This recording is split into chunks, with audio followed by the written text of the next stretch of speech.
Hey you, it's Dr. Pryor. If your mouth's been getting more action from late night pizza than it has from a toothbrush, it's time to come see me. At 100 West Dental, we know how to clean up your act and your smile. Whether it's overdue cleanings, a chipped tooth from a wild weekend, or just getting that fresh, I'm definitely not hungover grin, we got you covered. Look, we know you're not shy, so why shy away from getting your teeth right? Book your free consultation at 100westdental.com and let's give you something to smile about. Because hey, you deserve to be as smooth as Tim's golf swing. Listeners ought to check out Collier & Thompson, support the sponsors, and have the best contractors in St. Louis work on your kitchen remodel if that's what you want, or bathroom remodel, basement, wine room, whatever. Collier & Thompson does it all, and these are people that you can trust. They have an A-plus rating with the Better Business Bureau. That's not always that common for people in this line of work. They won a Torch Award for Ethics from the Better Business Bureau. Collier & Thompson on Manchester and Baldwin, next to Uncle Bill's Pancake House. Collier & Thompson, come home to quality. Online at collierandthompson.com. Hey, this is Tim McKernan, and I am here with James Carlton of the Carlton State Farm Insurance Agency. James, I love getting emails from listeners who support the sponsors. Got one from a client of yours who switched, and you immediately saved him $1,000, and it meant the world to him. The area that we're really having an impact on people's finances are people with drivers under the age of 25. We're seeing material savings for these types of clients, hundreds, if not even thousands of dollars per year. James Carlton, Carlton State Farm Insurance Agency, 314-961-4800, or go online at carltoninsurance.net. Hey, this is Tim McKernan, and I am here with Seth Goldcamp of Design Air Heating and Cooling, and I have been a long-time Design Air client. What separates you guys from everybody else? It's becoming more common for companies to just get their foot in the door. They try to come up with different ways to upsell. They try to see how much they can make off of a customer, as opposed to, hey, we're in there to do a service. We're going to do it well. We're going to do it for a fair price. I don't know how many emails I have received from our listeners who experience the incredible customer service Design Air Heating and Cooling provides. It's Design Air Heating and Cooling, online at designairservice.com. The choice of a lawyer is important and shouldn't be based on an ad. After a serious car accident, people have two questions. Why me and what now? Well, no one knows why you, but I'm Terry Crouppen, and my law firm Brown & Crouppen sure can help with the what now. Car repairs, medical bills, lost wages, pain and suffering. We're Brown & Crouppen, and we've got all those answers. All you have to do is call 222-2222. The Illinois Recovery Center is dedicated to providing precise and authentic care to those seeking help and treatment. Recovery, it's not just a goal, it's a transformative journey. At Illinois Recovery Center, you'll find an unwavering commitment to provide the support, guidance, and personalized care you or your loved one needs to rediscover a life filled with purpose, strength, and lasting renewal. If you or someone you know wants more information about the Illinois Recovery Center, please call 888-472-9559 or visit IllinoisRecoveryCenter.com. Ready to step your game up to the next level? 5P Academy is the place for any high-level 8 to 18-year-old football player. Based in O'Fallon, Missouri, we have national travel, 7-on-7, and flag football teams with professional coaches. Pre-registration for our 2025 season tryouts in November is open now. Come be a part of the championship-winning 5P family. For more details, email info@5pacademy.com or call Dustin at 314-440-8457.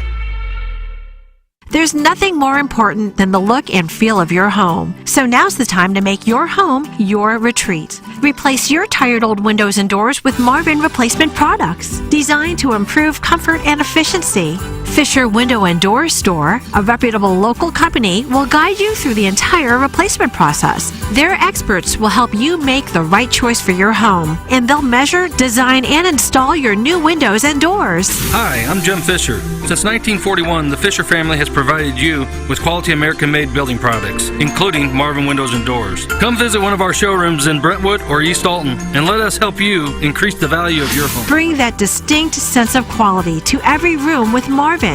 Visit Fisher Window and Doors' huge newly remodeled showroom in Brentwood or Fisher Lumber in East Alton, Illinois. Quality and comfort starts at Fisher Window and Door. Online at fisherwindow.com.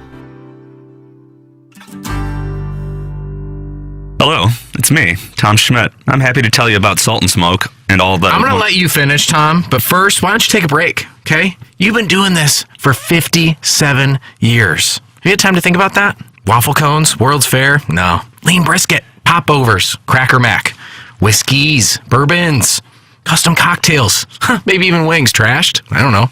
But that doesn't matter if you don't accept my love, Tom. Will you accept my love? Will you kiss me? Salt and Smoke. Oh, and Iggy should quit. You're hearing TMA all day on KPNT HD2, Collinsville, St. Louis. Featuring the morning after, live from 7 a.m. to 10 a.m. Then a full show replay from 10 a.m. to 1 p.m. Followed by the best of TMA from 1 p.m. to 7 p.m. And another same-day replay starting at 10 p.m. Want to take on some legends of TMA? Sound the same to someone who gives a damn about the best fans in baseball! Tired of it! The show's so great. Will there be a little speaker system out behind the dumpster, so in case you're servicing me, I'll be able to hear my name? Then nominate yourself to be this month's TMA Listener of the Month. And if you win, you'll get recognition and other stuff. Sometimes all you have to do to win the prize is be a female. All it takes is one fake girl to just throw this show completely off course. Give us your name, a photo, and other pertinent information at TMASTL.com. The TMA Listener of the Month Club, quenched by Milagro Tequila. Welcome to a brighter side of tequila with Milagro. Find out more at TMASTL.com. Introducing the first ever TMA Banty Brew, a 16-ounce canned wheat ale with orange and coriander and an image of all 4 TMA boys across the front. The Banty Brew, a refreshing ale made with white wheat, ground coriander, and fresh whole oranges. And now you can pick up the TMA Banty Brew at Salt and Smoke or at any area Friar Tuck's location. Must be 21 or older to consume or purchase. See the can at TMASTL.com and find a participating location to try it for yourself. Brought to you by Charlottesville Brewery and Winery in St. Genevieve, Show Me Beverages, and Salt and Smoke. Find out more at TMASTL.com. KPNT-FM HD2, Collinsville, St. Louis. This is TMA all day. Rise and shine, St. Louis. It's the Brown and Crouppen Morning After on KPNT-FM HD2, Collinsville, St. Louis. At the Morning After STL on YouTube and on TMASTL.com with Tim McKernan, Doug Vaughn, Iggy Strode, and Action Jackson. 7:07 in St. Louis. You're listening to TMA. It's presented to you by Brown and Crouppen. Welcome to the Munganess St. Louis Acura. Munganess Burkhardt, I'll tell you at a 7 o'clock hour. How'd you like the pause, Doug? Very dramatic, very on point. Yeah, I like it. I like where I am. I like me. Yeah, we've noticed that. When you say we, you're suggesting more than just you. Well, I think the audience knows. The audience are lemmings. They're also laying they're big fans. hosannas at your feet. Your shoes aren't tied. I'm aware. Okay. I don't want you to fall. Thank you. Thank you for the delicious observation. Doug, we want people to call in on a Monday morning because I know they may be coming off one from the weekend. I know Gabe is. He's going to call in the Callier and Thompson phone lines. Has anyone checked on him? I listened to his post-game show. How'd that go? Not good. Yeah, he was workshopping with people. So you can call in 636-9004 TMA, and we'll workshop with you. Okay. Callier and Thompson phone lines. You can text into the Schaefer Door Company text inbox 314-881-TMA5, and then we got a YouTube channel where people can watch us and use our images for self-pleasure. And that's at youtube.com/TMA. STL. You can email in for the Design, Air, Heating, and Cooling email of the day, the morning after, at InsideSTL.com.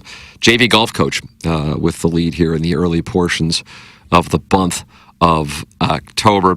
So there it is, Doug. The stage is set for what would likely be considered a Jim Dandy by many friends of the Feather, as the Missouri Tigers go down to College Station and send a message to college football. They played extremely well. Stripes took it away from them, Zebras. Nice. But I thought that Missouri club was robbed of a W. They should still be undefeated, and I don't know how the referees look each other in the eye and say we called a damn good game. I don't know. Truman down. Yeah, well, Truman is very much down. What makes you say that? Well, they played horribly. It looked like Mizzou in the 90s and the 80s, that just really not competitive. Now, they lost to Texas A&M 73-0. Was that Bob Stoll and R.C. Slocum? Might have been. Remember Heathcliff Slocum? I do, yeah. Right-handed relief pitcher. That's correct. Was he with the Cardinals for I believe he was. Heath Slocum, I think so. Well, he's going to join us. Okay. To talk about the Mizzou game? Correct. And also his time with the Cardinals in the early 1990s. Okay. Well, it was just so disappointing because we thought maybe we had a team this year. And now, I guess I got caught up in Mizzou nationalism. Oh, is that I thought Jackson? they were- Was that Mizzou nationalism? Tiger nationalism? I don't even know anymore. Yeah. Oh no. Now I look at these other games against BC and Vanderbilt, although Vandy's a whole different story, of course. And I think, I guess we were hoodwinked. They're just not very good. They just aren't. You know, I had a conversation with the colonel on Balloon Party on Friday, and I said I thought this game would be pivotal for both teams because I don't think we really know what A&M is, and I don't really think we know what Missouri is. And Gabe said, well, I think we know what A&M is. If A&M is going to win, they're just going to grind it out and they're going to win a defensive game. In other words, he said, I think specifically if the winning score is 27 points, Missouri's going to win. And one thing that we did talk a little bit about going into both TMA and Balloon Party was the interview that Gabe had with the gentleman who handles 24/7 Sports coverage of Texas A&M, and that is Connor Wegman is a much higher ceiling quarterback for Texas A&M as opposed to Marcel Reed. And you had this odd exchange between Gabe and Eli Drinkwitz last week in which Drinkwitz praised Reed and then said it was obvious that they're going to start him. And then when Gabe said, so you're not preparing for Wegman? And he said, well, why wouldn't it? You know, something along those lines. I'm paraphrasing. Now, we were wondering if that was some kind of gamesmanship and that they were preparing for Wegman. But on Saturday morning, the big story as far as the 11 o'clock kickoffs in advance of the games was whether or not Mike Elko was going to start Wegman or Reed. And when it was all said and done, started Wegman, who looked like a totally different quarterback than he did in the one start he had this year against Notre Dame. He was healthier, but Reed had gone undefeated, granted against, you know, some less than incredible competition, but he did beat Arkansas the week before in Arlington. And it's always helped by if you have, I guess, 12 to 15 seconds before you feel any pressure, you're probably going to be able to complete all but 4 of your passes. And guess what? He had 1 Mississippi, 2 Mississippi, 3 Mississippi. Yeah, the Missouri pass rush had to count to 12 before they could go after him. You know, you sometimes play that in Sandlot. Sandlot football. That's exactly right. Because there's no offensive line. That's correct.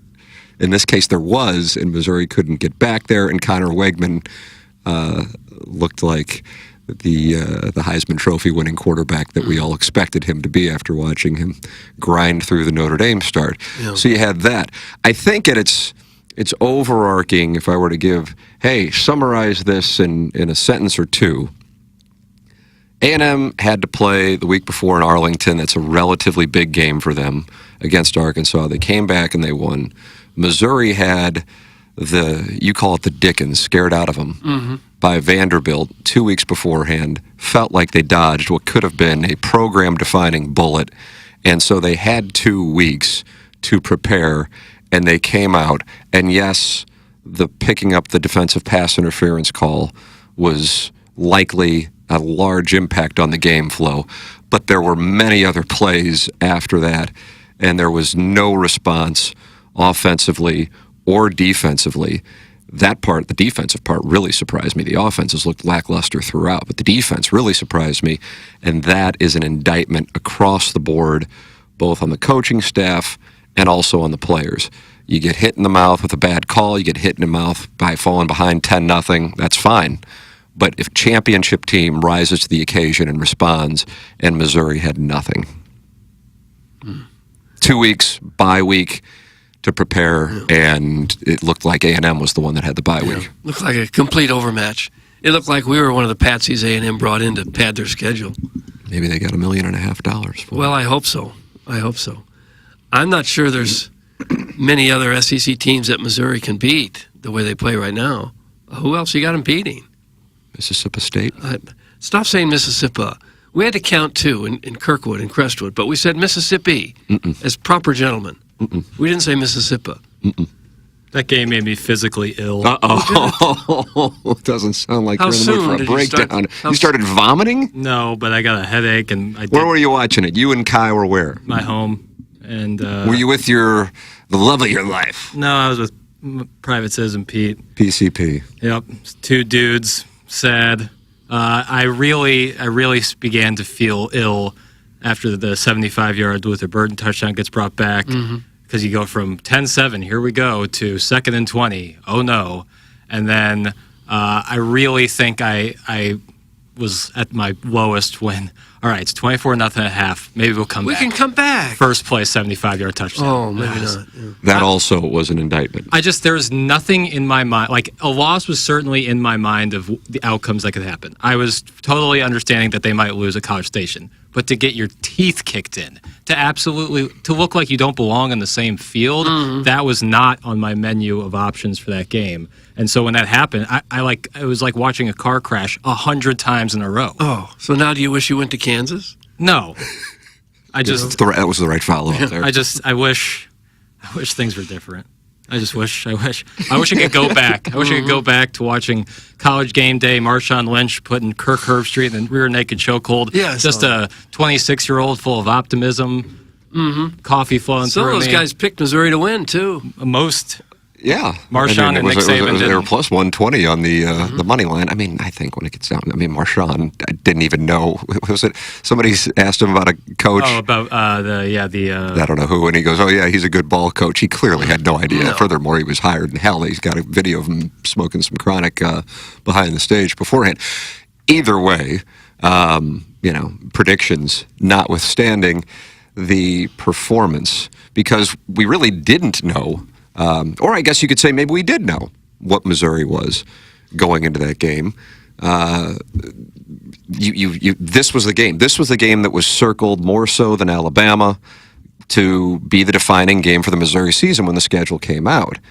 And to have that performance, like I said, it's incredibly discouraging, but the lack of response, Luther Burden's behavior on the sideline. I mean, that's... Yeah, I was going to say that. I hated his body language that he was given. Looked like they were dead. Oh, they took my touchdown away. I'm just going to sit here and pout. That's what it looked like. You had the crap against Boston College with the penalties. He was very fortunate he wasn't tossed from that game for a strange penalty that went on there.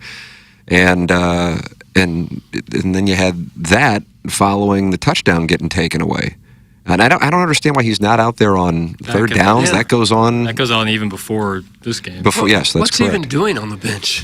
I know. They sub in Mookie Cooper on third downs, and he's been good on third downs. But when your best player is moping around the sidelines like someone just killed his puppy, that has an effect on the Absolutely. other guys. I agree with That's you. your best player. I agree with They you. gave up after that 75-yard touchdown got pulled back. Yeah. They get the defense. That I can't explain. Offensively, though, they had no more pop after that. Well, this with regard to the offense, specific to lack of ball movement, strangely, and you kind of take out the first two goofball games, but Boston College, Vanderbilt, and now Texas A&M, the offense has just been bad.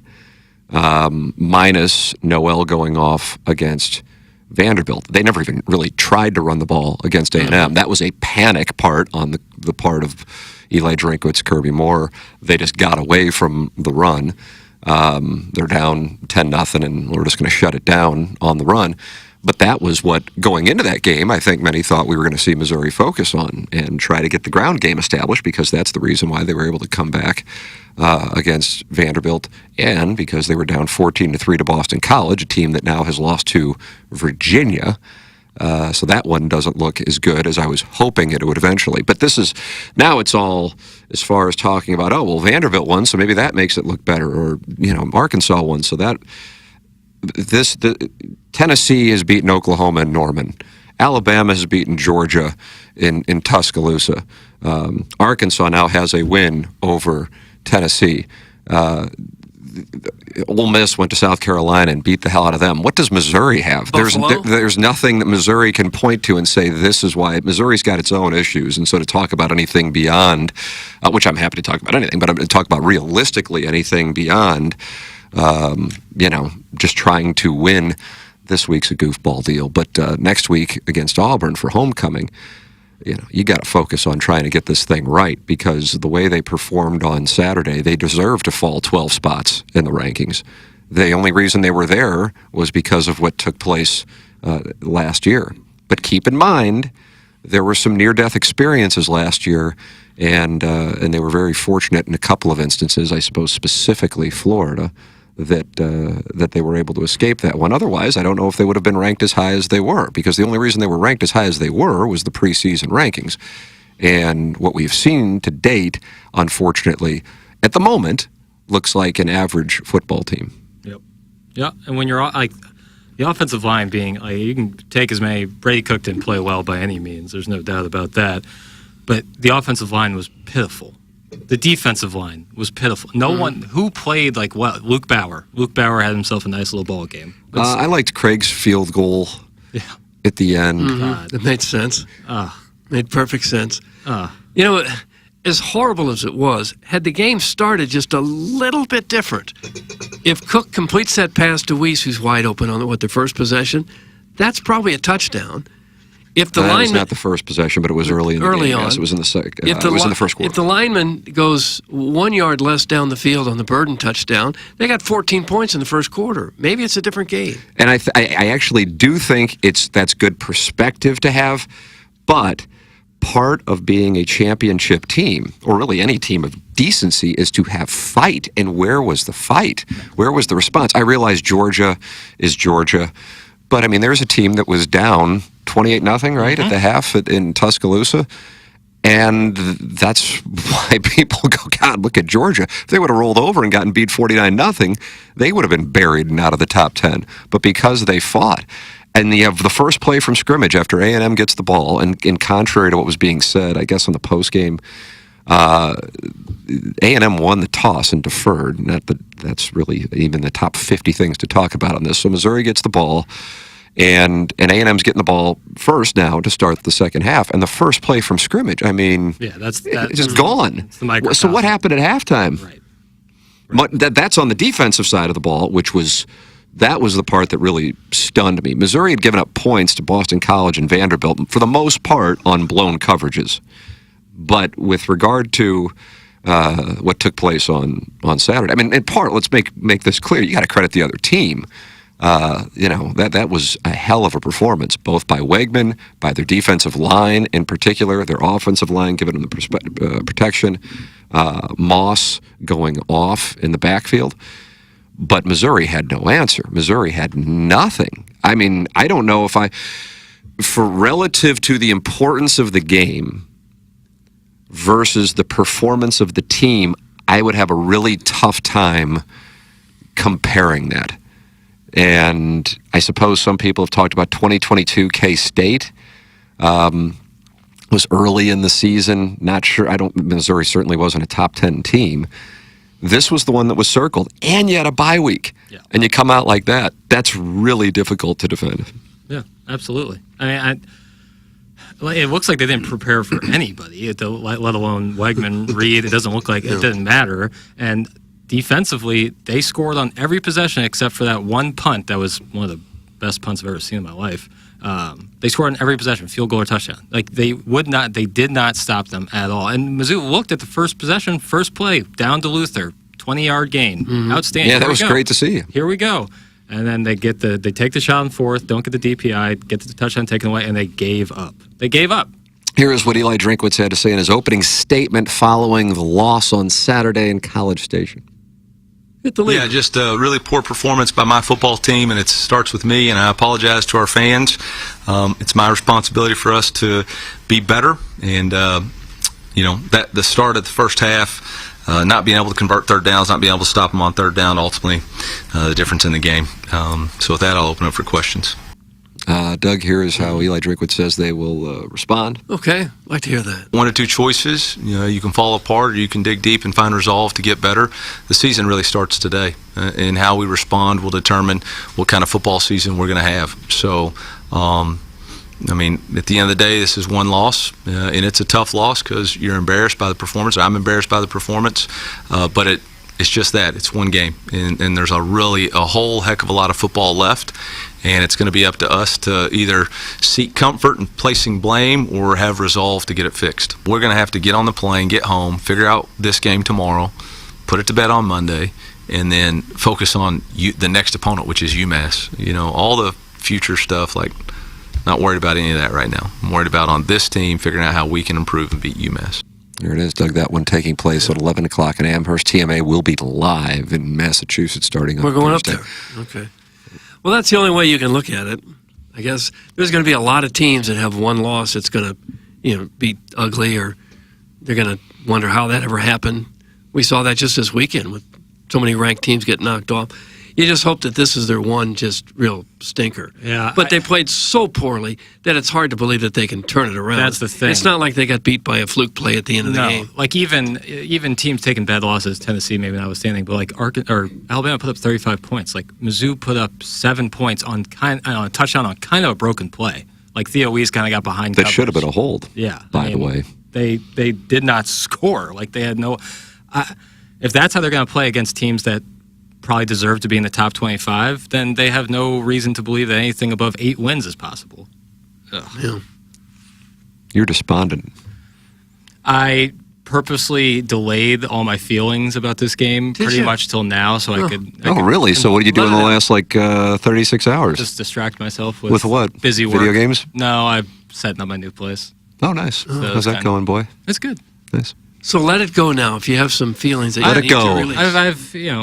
I've kind of released a little bit. Did Kansas not have a sports management program that you could have pursued there? Golf? Never would. Oh, It's still MIZ forever, but that's just. You're deflated. It's after a good year, just a clunker. It's what happens. You're saying this is 2008? Feels like it.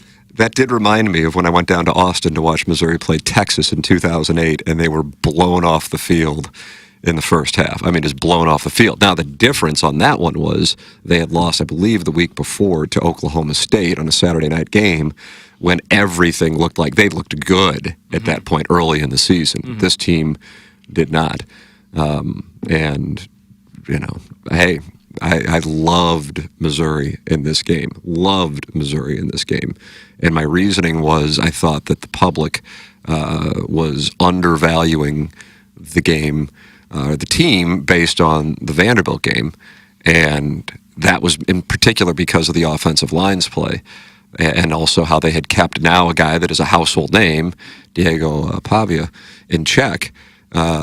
In Vanderbilt. Again, blown play led to the Vanderbilt first touchdown.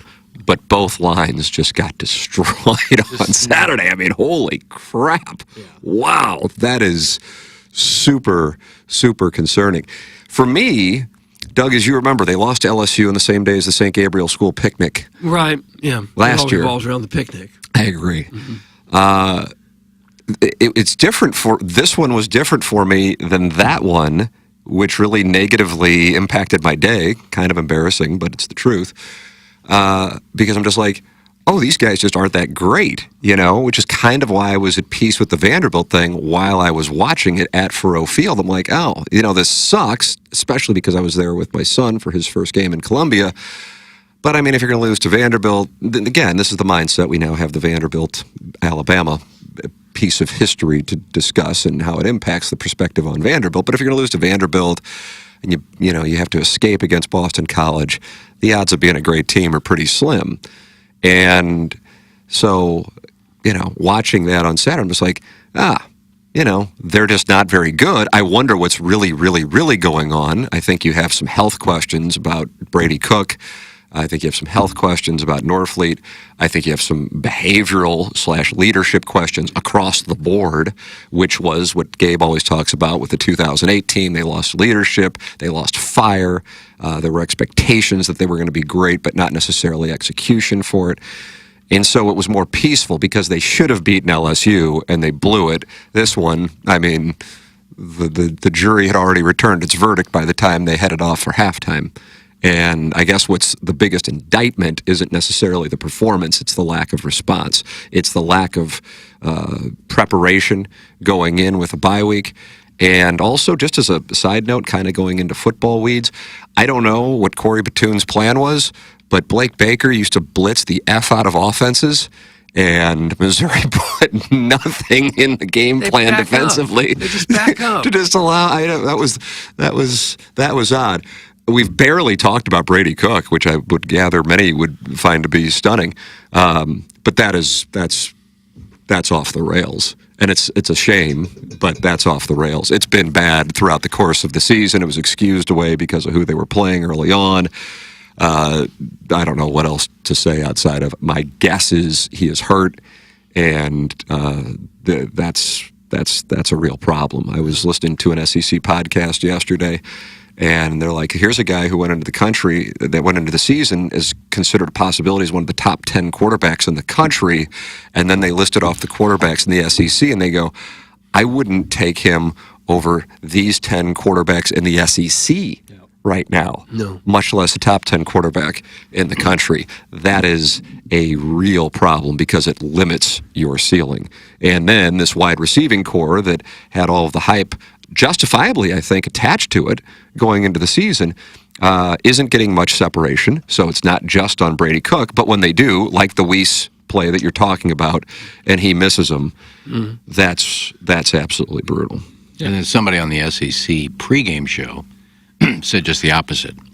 Said Brady Cook may be the most underrated quarterback in the SEC. He could be the best quarterback in the SEC that nobody's talking about. I said, what have you been watching? Yeah. Well, one thing he was so good at the last couple of years is running the ball. Yeah. I mean, he was a real threat running the ball. And he's run for a couple of first downs, but for the most part, he gets a yard or two, runs into his own player, and gets next to nothing now. Yeah. And those are some big plays, some big drives he kept alive by dropping back on 3rd and long, and nobody's open, and he runs for 12 yards. That happened many times. And maybe this is speculating too much, but the way he braces for impact is different than it was last year. He kind of had like a Josh Allen thing going last year where it was like, I'm going to get hit and move forward while I get hit. Now it looks like he goes down like trying to avoid real injury. Like it doesn't look the same. When he scrambles, it does not look the same. I don't know if it's knee or ankle or something, but he does not look the same every time he gets up or just even makes a run. He looks gimpy. Your thoughts are welcome. 314-881-TMA5. That's the Schaefer Door Company. Text inbox 636-900-4TMA. The Callier and Thompson phone lines. And you can email in for our Design Air Heating and Cooling email the day, Doug, after the Missouri game. I headed over to the St. Gabriel School picnic for fun. And what do you call it? Frivolity? Is that what you call it? You play some carnival booth games? There wouldn't be gambling in at a Catholic grade school. Okay. I thought maybe a ring toss around a picnic soda bottle or something. And guess who I saw? Can I have initials? SG. You saw Sammy Green? Nope. He wasn't there this year, actually. SG. You saw Steve Guterman? Gutenberg. No, that's a different guy. You saw Seth Greenblatt? Close. Second letter, first name. How do you know who I saw, boy? I'm just context clues. What'd you say? Context clues. That's who Tim saw. Okay. Getting ready for a live spot, Doug, so let's go ahead and... second letter, please. E. Seth Golden. Seth Golden. Seth That's right. Golden. He changed his name to Seth Golden. Mm-hmm. He, at the time, was still known as Seth Goldcamp, but he did change his name earlier today Shorter, to Seth Golden. It fits better on the back of a jersey. It's still 2 syllables. Boy, they're Design Air Heating and Cooling shirts all over that St. Gabriel School picnic, and I talked it over with Seth, and G-Unit was there. I saw Seth, G-Unit, Mike Kunderman, all at once, all in my parents' front yard. Really? Yeah, and just talked it over with them. Right there in the that G-Unit, I know who G-Unit is. Yeah. He was on the Pick Six podcast, but he always was hidden behind like a screen or something. Yeah. Greg Underwood? That's correct. That's correct. It was Gangster Pete's buddy. He was on the Pick Six podcast. Okay. Seth Goldcamp, Design Air Heating and Cooling, official HVAC provider of TMA and the Tim McKernan Show podcast, does a wonderful job, and does a wonderful job at the St. Gabriel School picnic, too. Even though it was the fall one and I officially do not recognize it, it still was a beautiful day, and so we headed on over there after the Missouri debacle and talked it over with the great Seth Goldcamp, Mike Kunderman, and G-Unit, who I actually got to see his face. He wasn't wearing a screen to provide them. Right? Yeah, it was wonderful to see him. They're online at designairservice.com. That's Design Air Heating and Cooling, official HVAC provider of TMA and the Tim McKernan Show podcast. Doug, we have a title sponsor on this show, and the title sponsor is Brown & Crouppen. That's who it is, B&C, Brown & Crouppen. If you have a potential personal injury case, Brown & Crouppen is a local law firm here to serve you. Brown & Crouppen has been recognized as the best law firm in St. Louis by the St. Louis Post-Dispatch. Their personal injury lawyers have received some of the top honors in the legal industry, including winningest plaintiff attorney by Missouri Lawyers Media and top trial lawyers in America's $1 Million Advocates Forum. They are AV rated by the Martindale Hubble, and their client satisfaction is second to none. They have dedicated their careers to helping clients achieve meaningful results in cases involving car accidents and truck accidents, motorcycle accidents, slip and fall accidents, wrongful death, and other personal injury matters like work-related injuries. Their top-rated litigators have handled thousands of cases and won more than $1 billion in life-changing results for their clients. They have offices all over the St. Louis metro area. They are in Midtown, Central West End, Tower Grove, Clayton, Webster Groves, or in Arnold, St. Charles, Washington, O'Fallon, Ferguson, somewhere close to you. If you have any kind of a case, Brown and Crouppen are the lawyers to call. If you think you may need their services, give them a call at 314-222-2222, or you go to brownandcrouppen.com and make sure you let them know you heard about it. Here on TMA, the choice of a lawyer is an important decision and should not be based solely on advertising.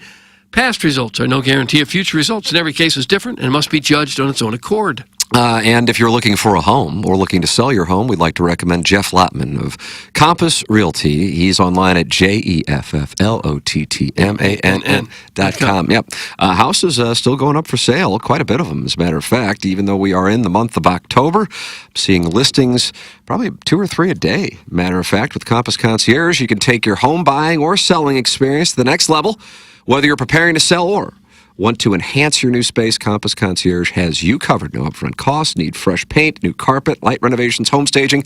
Compass Concierge has you covered. Unlock exclusive benefits and get your home market ready without upfront costs. Increase your home's value hassle-free. Ready to elevate your real estate experience? Contact Jeff Lotman today to learn how Compass Concierge can transform your home. Go to JEFFLOTTMANN.com. Yeah, that's Jeff Lotman and Compass Realty. All right, let me go into the YouTube chat, Doug, and see what's doing. Josh Reynolds. Morning, boys. Welcome to the life of a Mizzou fan. We can't have anything nice. Oh, no, they even got Josh. They even got Jake Reynolds. Josh Reynolds is a receiver. No. Is he with the Broncos now? But he was with the Lions, and then he was with the Rams before that? Mm-hmm. Well, this is Jake, his brother. Says we can't have anything nice. Apparently, we're doomed to never really have a great football team. What? We've had some pretty good ones. We won a Super Bowl 25 years ago, bro. Well, I was talking about Mizzou. Oh, we'll fight Tiger. Okay.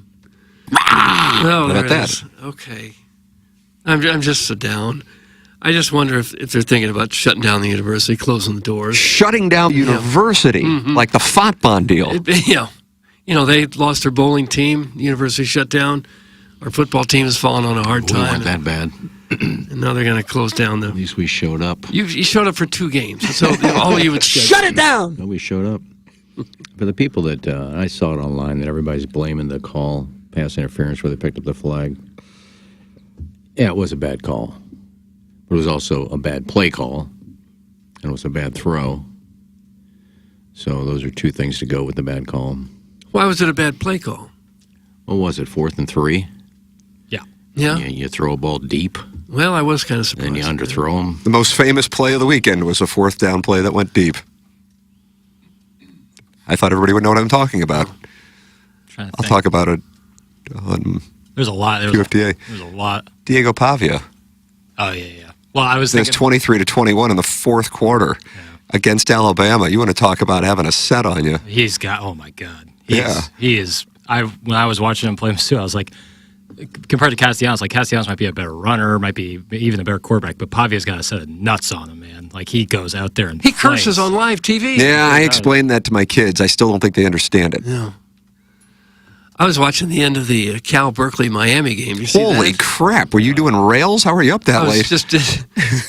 I went to a wedding and got home real late. Oh, you were? You did some kibos. What? There was like 4 outstanding college football games back to back. Miami got another little break there with the target. Well, how about the offensive lineman in the end zone while Cam Ward still has the ball in his hand? What kind of Mizzou gets called back for a 75-yard touchdown that like the offensive So you lineman think that was anti-Missouri, pro-Miami, and Berkeley? It was a message to us in Columbia for the people up doing cocaine at weddings. I wasn't doing cocaine. I just don't. I would love to be a fly on the wall in the ACC office with Miami down 35-10 at the end of the the end of the half or third quarter, and I thought it was 38-13, but maybe my nurse is wrong. Either way, for them to win that football game, they were down by 13 with like 3 minutes left. Oh yeah, they'll figure the way. Uh-oh. Jackson, it sounds like now you're starting to become a skeptic. The ACC is just grasping. Well, like they got nobody. Cal did give him like an 80-yard pass. Yeah, I mean, it's first not. down. And I think Cam Ward's You got to leave that guy open. But the fact the offensive linemen are like way up. Like it's not like they were just up there like standing. They were blocking guys deep into the end zone. So weird. Mm-hmm. Game of the weekend, though. I mean, it was. And the thing is, and I'm talking about Vanderbilt. I don't know why we had it on at our house before we went over to the St. Gabriel School picnic and was hanging out at my parents' house and watching that, and the fact that everybody was gathered around to watch Vanderbilt. But we were starting to watch it before even halftime because that wasn't a case of Alabama just like pissing down their leg. I liked Vanderbilt plus 22 for the reason being, inevitably, with now you really can talk about 17-year-olds on Alabama with Ryan Williams to 23, 24-year-olds. Psychologically, everything is geared toward that Georgia game, and then you got what you usually think as a bye week against Vanderbilt. You have more Alabama fans there than Vanderbilt fans. They're going to win, but they're not going to win by 22. That's my thought process on it. But that, I don't think, was the reason. Alabama's got some real defensive issues. We saw that in the second half against Georgia. And Diego Pavia and Vanderbilt were able to dominate offensively, which sounds, strange. And the thing is, they didn't dominate offensively against Missouri, the team that got dominated. It's the old transitive property in college football. Georgia State beat Vanderbilt. Vanderbilt beat Alabama. Georgia State can beat Vanderbilt. Or Georgia State can beat Alabama. It just doesn't hold up. These are kids. Or Missouri. Thank you. And you see how it changes. But Vanderbilt was able to move the ball at will. I mean, they needed to get probably 2 first downs at the end of that game, and they were able to do it and kind of do it sweat-free. They were able to exert their will on the Alabama defense when they needed to, and to their credit, they really did win that game offensively. Phenomenal to see. Yeah, they punched him in the mouth. Like when you start out a game like that, where you 14-3, right, to start. So Vandy scores on their first drive. Alabama's been scored on before by a lesser team to start the game. But then when you pick the ball off and you make it back, and then you put up another one, now Bama's on their heels. You punch somebody in the mouth, especially when you're at home, it sets the tone of the game. I mean, we've seen it with Missouri. Teams have set the tone on them every game that matters, and it totally changes the game flow. It really is a shame. I mean, again, who would have thought we'd even ever be talking about this again? But that Vanderbilt lost to Georgia State, because otherwise they'd be 4-1 with 1 loss to Missouri in double overtime. Otherwise, they could be a 5-0 team, and they'd have to be a top 5 team with wins over Missouri, Alabama, and Virginia Tech. Yeah. Along with I guess they're 5. What are they? 3-2. 3-2, yeah. Yeah, losing to Missouri and Georgia State, yeah. but wins over Virginia Tech and Alabama. I mean, it's like a Phil Mickelson scorecard. What in the hell are they doing? I enjoy it when the student body rips down the goalpost, and carries it downtown, and throws it in the old Cumberland River. Yeah. We had a couple goalposts went down on Saturday night. The most questionable one was the Washington one against a bad Michigan team. They were favored. The only team that I think is more questionable with their ranking is Michigan. But at least Michigan beat USC. Yeah. I still don't know what Missouri. I guess Missouri's best win now is Vanderbilt. I guess. Yeah. When I was, watching all these games on Saturday night, I'm like, they're charging the field at Washington? I mean, what in the hell? I gather that's because Michigan beat them in the national championship game, albeit with 2 totally different coaches and 2 totally different rosters. But yes, by definition, 10 months ago, they played for the national championship. Just none of the people involved in that game did. So I guess that's when that one was. And then you had, understandably, Woo Pig Sooie.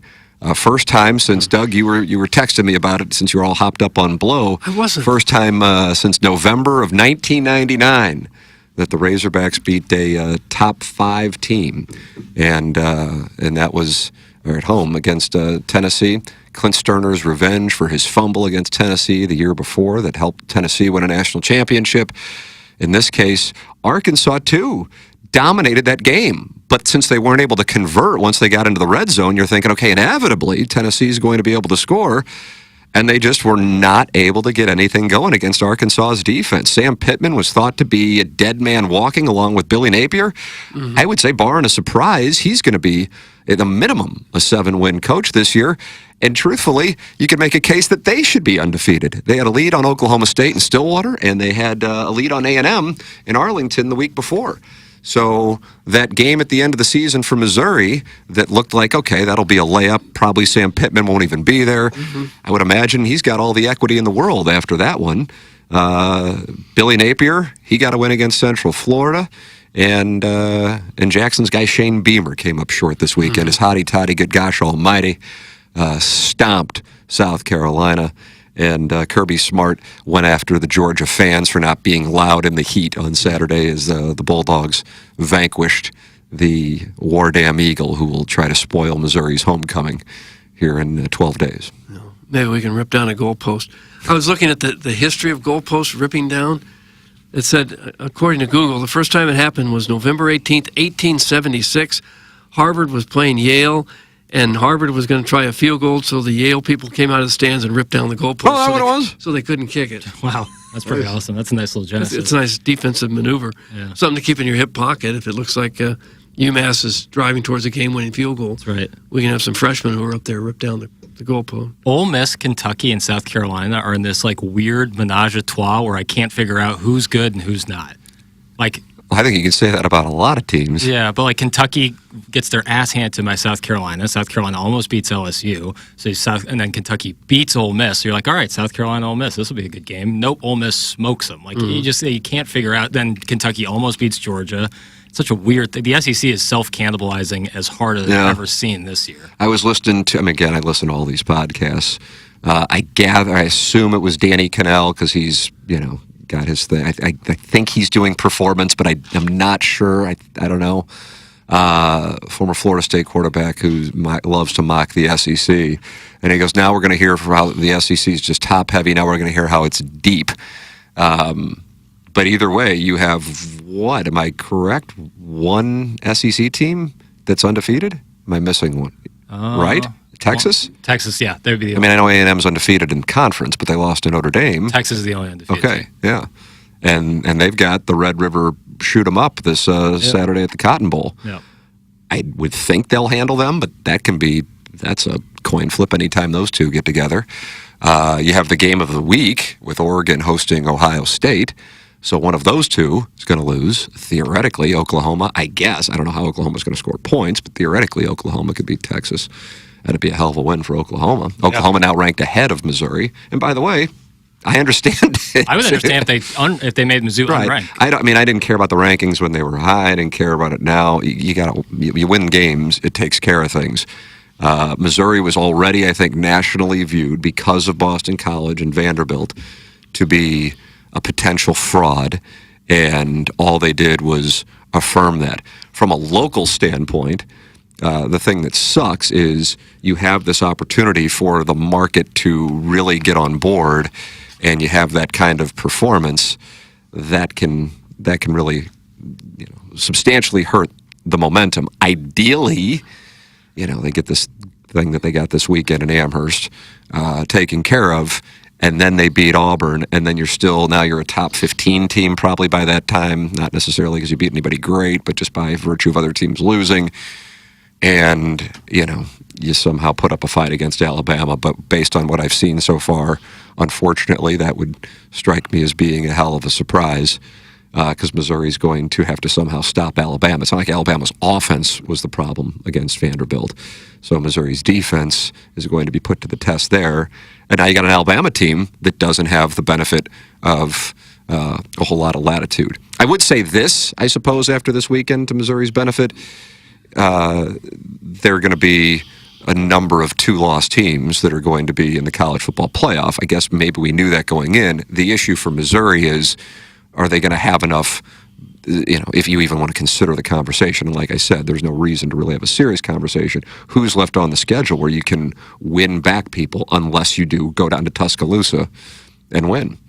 But I gather what we're seeing from college football now is the impact of NIL and the portal and how brands that were historically dreadful, and we saw it with Missouri last year for that matter, now because of the portal, the overcorrection is you can see teams that you otherwise would have thought would have no shot because historically they've had no shot actually have a chance. And keep in mind, you had many near misses over the course of the season. You cited Kentucky. You talked about Cal. There have been multiple near misses from schools that you wouldn't think would be competing with these teams that they wound up doing that. I mean, Oregon nearly losing to Idaho and Boise State. This is, I guess, at least for the time being, this is what is now normal in college football. And I would have thought the portal would have had the opposite effect. I would have thought that the premier teams, the Blue Bloods, would go out and get everybody else's star players and bring them to Alabama and Georgia and Florida and all these other schools. But clearly, and they have tried to do that, but clearly there's enough quality players to go around that the Vanderbilts of the world can now stand up to the Alabamas. Well, one of the reasons Jerry Kill left New Mexico State is because he was so frustrated by how his players were poached from the bigger schools. So then he goes and he leaves New Mexico State, and he's not the offensive coordinator, but he's like the senior offensive consultant or something like that. You remember him from, he was at Carbondale in Minnesota. And he brings Pavia with him, and that helps lift Vanderbilt up. I mean, Vanderbilt doesn't have a shot in that game without Diego Pavia. Man, I mean, that guy. I remember listening to the preview of Missouri Vanderbilt when Gabe had the Vanderbilt writer on, and he goes, Diego Pavia is like Magic Johnson. You just don't know where it comes from. He's able to pull things off. So I went into that Missouri game going, I can't wait to watch this guy. And he was fine, but I thought that was more about Missouri's defense. And then you see what he did on Saturday against Alabama. God, I mean, that guy now is a star in college football. He's got shifty feet, but a potty mouth. Boy, does he ever. Take a listen to this, Doug, and then explain this to Greg Vaughn. I can't. To the chaos, Alyssa. Diego, you just beat the #1 team in the country. What's going through your mind right now? It's literally all God's timing, literally from the jump. God gave me a vision when I was a little kid, and He don't let that. And He promises it's God's timeline. I'm super thankful. Super thankful for guys like Eli Sowers. Man, that kid's incredible. The ref varsity, look at this. Look at this. Daddy, we're hurt. Diego, what were you saying to your team to finish this game? Go. Games like this change your life, you know what I mean? It's all about hype nowadays, and I don't like it like that, but it's a reality of NAL and all that stuff, but no, just stay grounded, be where my feet are, and every single day tomorrow I gotta work on Kentucky. You had 70 family members here. What did it mean to do this in front of them? Where they at? Where they at? Where's the family at? Where's the family at? I think the NCAA needs to look into that language and possibly strip Vanderbilt of the victory. I agree Is that with right? you. Mm-hmm. What's an NAL? NIL. Yeah, he said NAL. Name, image, and likeness. He said NAL, didn't he? I don't know. I thought he said it right. Is there a difference? Probably couldn't hear very well. It was extremely I didn't know loud. if there was a difference between if there's another.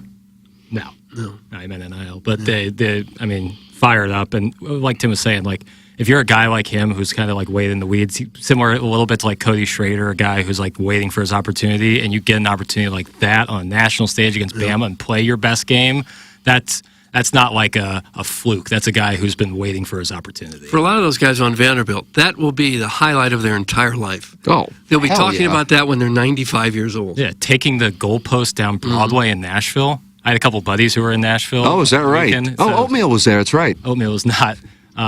But they said it was like, obviously Nashville's crazy every Saturday night. Anything about Sappho's?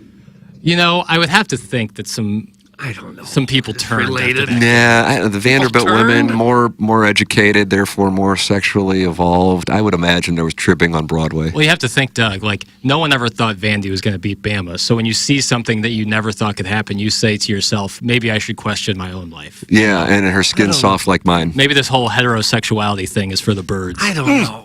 The wedding I went to was a Vanderbilt graduate, and a bunch of Vanderbilt people were there. There was no Sappho's going on. Leave at the This altar was right after the win. You were worried that they might break up I the wasn't wedding worried. there was Sappho's? What about before the wedding? That's usually when the action happens. That was when the game was going on. Was the wedding like more turned up because of the Vandy victory? Oh, I if it was don't a know. Vandy grad.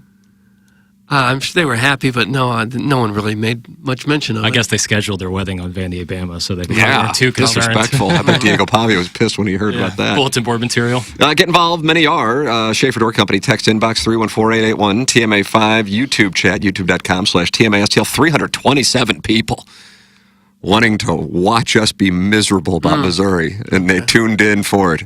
Doug, it's Schadenfreude season. Right. YouTube.com/TMASTL. Now it's 329. Unbelievable. There we go. 2 more. Thank you. Send your emails in for the Design, Air, Heating, and Cooling email today, the morning after at InsideSTL.com, and call in the Callier and Thompson phone line, 636-9004-TMA. Our 7 o'clock hour is brought to you by Munganess, St. Louis Acura, and Munganess Burkhardt, Alton Toyota online at stlouisacura.com and altontoyota.com. That's Jamie Burkhardt and Peter Munganess. And then in the service department, Ryan Seiberg. They give out a number that sends you straight to the Muckety Mucks. That's right, Muckety Mucks? The Muckety Mucks, yeah. 314-252-0029. You can call it, you can text it, and you're going to be talking with the people in charge with any questions, comments, requests you may have. It's Munganess, St. Louis Acura, Munganess, Burkhardt, Alton Toyota, official automotive provider of TMA and sponsor of our 7 o'clock hour, official automotive provider of the Tim McKernan Show podcast. Jackson, how's QFTA sound on Wednesday to you? Sounds good. You'll be moved in. You'll be ready to go. Yeah, absolutely. Wednesday, Doug. We'll do that. T. McKernan at InsideSTL.com. Questions, comments, erotic stories. TMCKERNAN at InsideSTL.com. Any topic is welcome. Munganess, St. Louis Acura, Munganess, Burkhardt, Alton Toyota, presenting sponsor of Balloon Party as well. Work with the best, and that's Jamie Burkhardt, Peter Munganess, and in the service department, Ryan Seiberg. Jackson, why don't you tell me about Mark Hanna, because he's a tall, handsome man with a seductive voice, but also knows money? All of the above. Check all the boxes. You got all your boxes of what you want in a financial advisor. Knowledgeable about the world of finance. Check. Incredible communicator. Knows how to talk to his clients. Understands that some people are just not super financially. The language just isn't there with them. There's a little bit of a learning curve there. He understands that. He's really good at talking through your plan. Check there. Again. Tall. Check. Yep. It's not that tall. 6 foot. No! Beard and hair on point. Check. Yep. Voice, Agreed. seductive. So Check. when people look for a financial advisor, they should look to see how tall he is? Well, I think that's like 3rd or 4th down the list. But when you check that box, like if you could have your druthers, he's all of that and more. He's the total package. That's what Mark Hanna does. He can really help you out. And that first phone call, you'll understand the difference. That first 15, 20-minute phone call, you'll understand why so many people rave about working with Mark Hanna, why I rave about working with Mark Hanna. He is a wonderful financial advisor and an even better person. Call Mark Hanna today. There you go. 314-889-0503, or go online at evergreenstl.com. That's Mark Hanna with Evergreen Wealth Strategies. Well, the Colonel's going to join us. He is going to be with us at 9 o'clock, brought to you by James Carlton. James Carlton was in College Station. We were emailing this morning. He is not... He emailed me. Not sure I'm going to be much good to you this morning. Oh, really? Oh, gosh, no. Says he's going to power through and he's going to hold some people accountable because the media in this town is so damn soft. Guy was, because I'm a masochist, I was reading the Power Mizzou forum. They love us there. They love me in particular there, but they were not happy with Gabe for not being there to hold Eli Drinkwitz accountable. He said Gerard, didn't he? Gerard went down there. That's correct. Oh, come on. Royals are in the playoffs, baby. Colonel's kind of like, well, I can tell you hate me, but thank you for subscribing to follow me over here. Maybe in this town soft. Oh, we are. Yeah. Meanwhile, here's a super cut of the calls / voicemails into the Colonel's postgame show. Oh, I'd like to hear it. Yeah. All right, Sean, hit me. Did we talk at halftime, or did we just jerk? No, careful. Careful. Appreciate the self-censorship there, because I know what you were going to say. Sean, next voicemail. This team is softer than RHC 4x4. So now we're calling out individual posters. All right, we're good. All right, Sean, let's go back to the voicemails. Jaden Hatfield. All right, Gabe. Jaden Hatfield here. It's about time to sell the team. Sell the team. And Bill Reloaded says, I could have gone apple picking down in Lewisburg and cider? Yeah. All right, now let's go to the voicemail. Gabe, I don't know anymore, man. This is rough, even by Mizzou standards. Not sure what to do with my life anymore. Might just try to find a khaki smoke show and Get a little distraction for the day. Oh, no. Doug, our audience. Hope everyone stays safe. Love you all. I just took shrapnel. Sounds like somebody who was in College Station today. I think I might know who that is, actually. Gabe. Tiger Terry. I ain't heard Gig'em this much since my old grandpappy used to get liquored up on Old Crow, send me down to the old pond for a fresh plate of frog legs. I shouldn't care this much on October 5th, but I got tears streaming down my face. I'm sure other people have their answers, have their thoughts. The only thing I need to let out is a Hey! There we go. There's our Care one. this much. All right. Let's go to the next call. Gabe, I know you're going to be shaking your head when I say this, but the refs completely changed the entire outlook of that game. You can't tell me they didn't. Doug, there it is. Unfortunately, somebody was looking for a khaki smoke show. Right. Why in the world would I take shrapnel on that post-game show? Sell the team. And Bill Reloaded says, I could have gone apple picking down in Lewisburg and cider. We have to apologize. Our for audience listeners. infiltrates. I know they do bad things to other shows. Colonel doesn't know what the hell's going on. Apple picking would have pumpkin picking. I could have had donuts down in Lewisburg and cider. That's one of the best drops we have. And it was great that it came from Bill Reloaded, my guy. Shout out to Bill. Admiral Iggy Stockdale says, why does every caller into Gabe's show have a lisp? Doug, did you notice the lisps? Not really. A bit of a small town accent, maybe. Man. Tiger Terry. At least there were some solid predictions on the Prod Joe-less pick six on Friday. That's from Todd Reesing. Jackson, did we do a pick six? We did. I know I was on Arkansas. Yeah, we both were on Arkansas. What are you doing? You got a handbag? Well, you don't have a purse down there, do you? No, I have a gambling notebook. Did you wager? Yeah, but I also wrote down our picks. Oh, nice. Tim, you went. We were both on Mizzou, so that's a loss. No, it hurts. We were both on Louisville. That's a loss. We were both on Georgia minus 22. They did not cover that.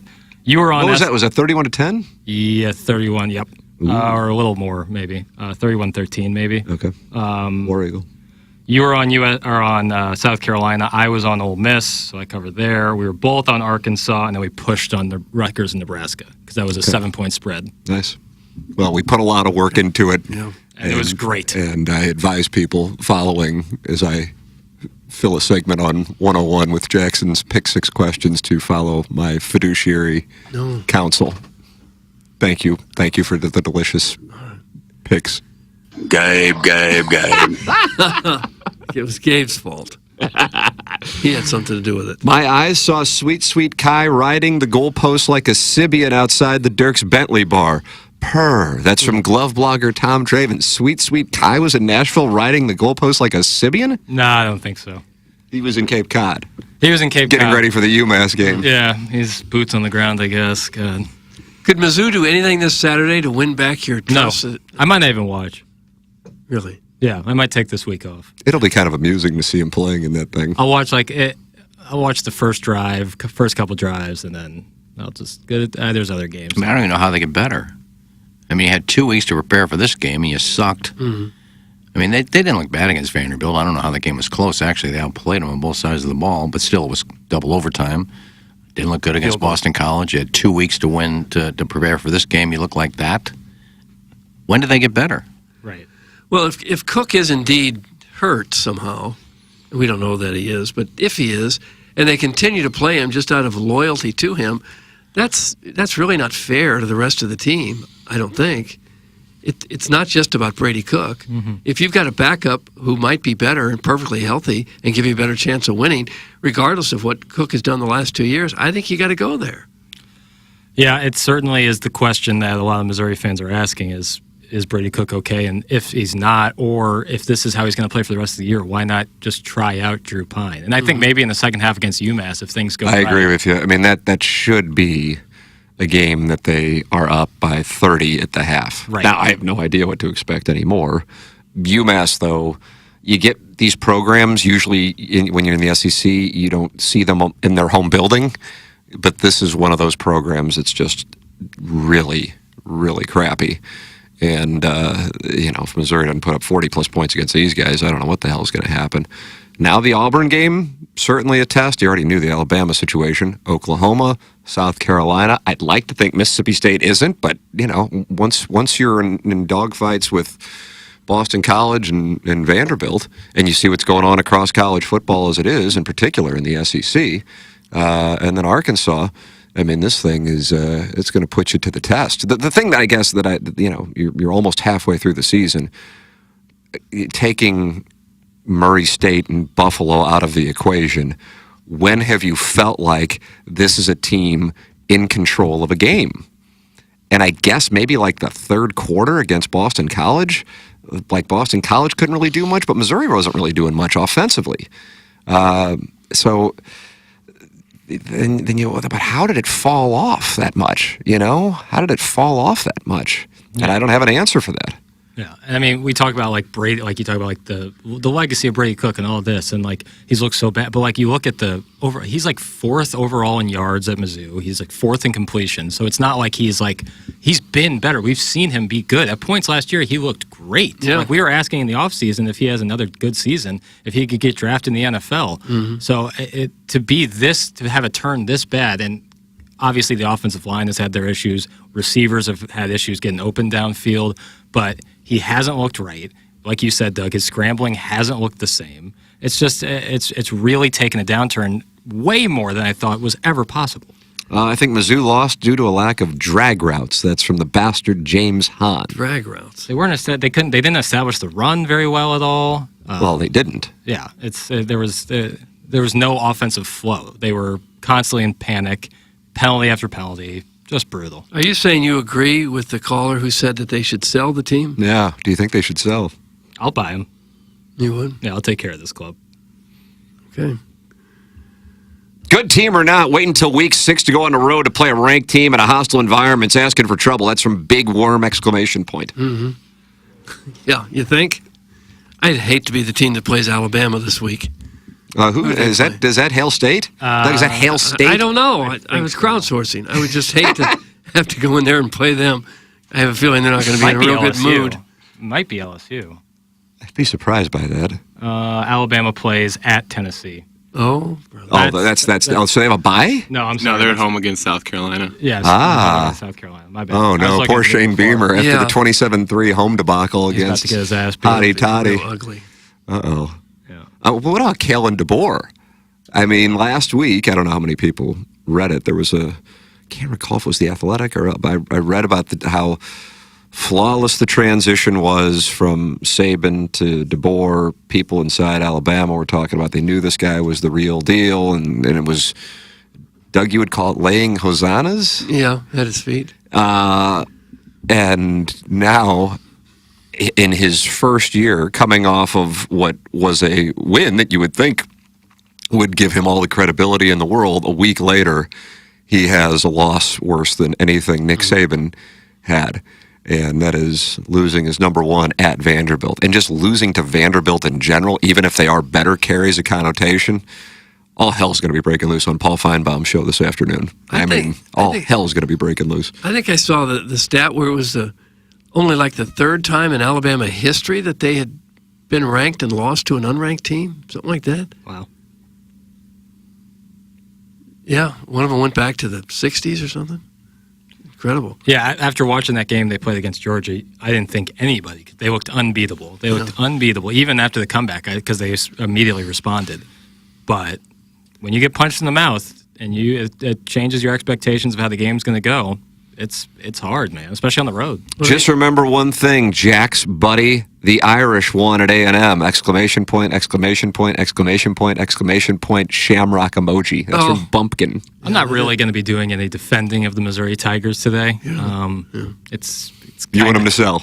It's kind of tough to be like. But who would you sell to? Is that something Kroenke can buy? The whole pumping up the Tiger. I guess we could sell it to a different state. Yeah, that's intriguing. And they'd move. Yeah. Kroenke will buy the University of Missouri football team and move it. It'd be like the University of Missouri at Des Moines. Oh, no. Be interesting. Oh, no. It's a real possibility now, isn't it? Just when they're working on the stadium and everything. Be disappointing. DeBoer is a good South Dakota boy. He'll get them turned around right quick. That's from Brian Henson. Tough loss for the Colts yesterday against the formerly winless Jacksonville Jaguars, but Brian Henson's still monitoring things in South Dakota like a great reporter. Well, as they say in college football, you don't want to be the one who replaces the legend. You want to be the next guy in line. Yeah. Because it's hard to live up, if not impossible, to live up to something that Saban did. I think Bama is still one of the 3 best teams in the country, and I think that by season's end... Don't say season's end. Say end of the season. Seasons change. By the end of the season. People change. Was that expose? I don't know. Like 80. I don't know the years, Tim. I'm going to say 88 to get me 87 and 89, but I think 90's live. So I'm going to allocate 28% of my bankroll. 87. Yeah. Huge.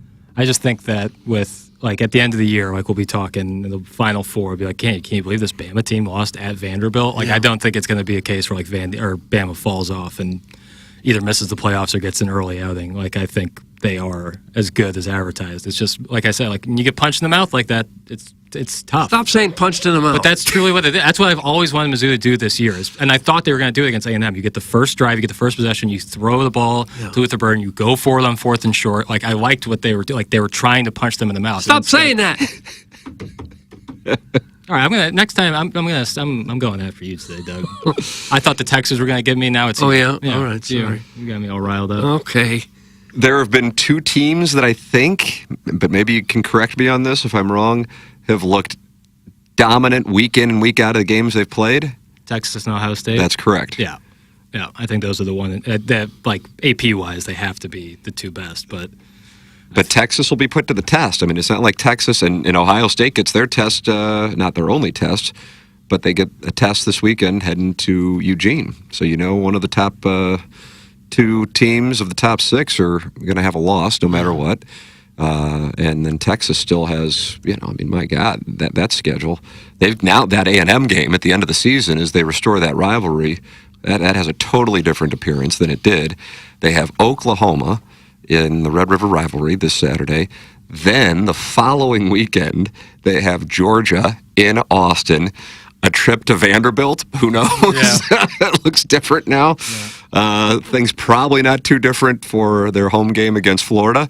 Then they go to Arkansas. Having worked in Little Rock, I can tell you that is the whole world in Arkansas when they play Texas. Then they host Kentucky, and then they go to A&M. So, Texas is going to be put to the test. At some point, they're probably going to get punched in the mouth. There you go. Now you're coming around. Is that better? But it's setting the tone. That's what it really is. Ohio State, for the record, with the trip to Eugene. That is what they have coming up this weekend. Then they get Nebraska, who was able to beat Rutgers at Penn State. Purdue is, wow, that's an operation there.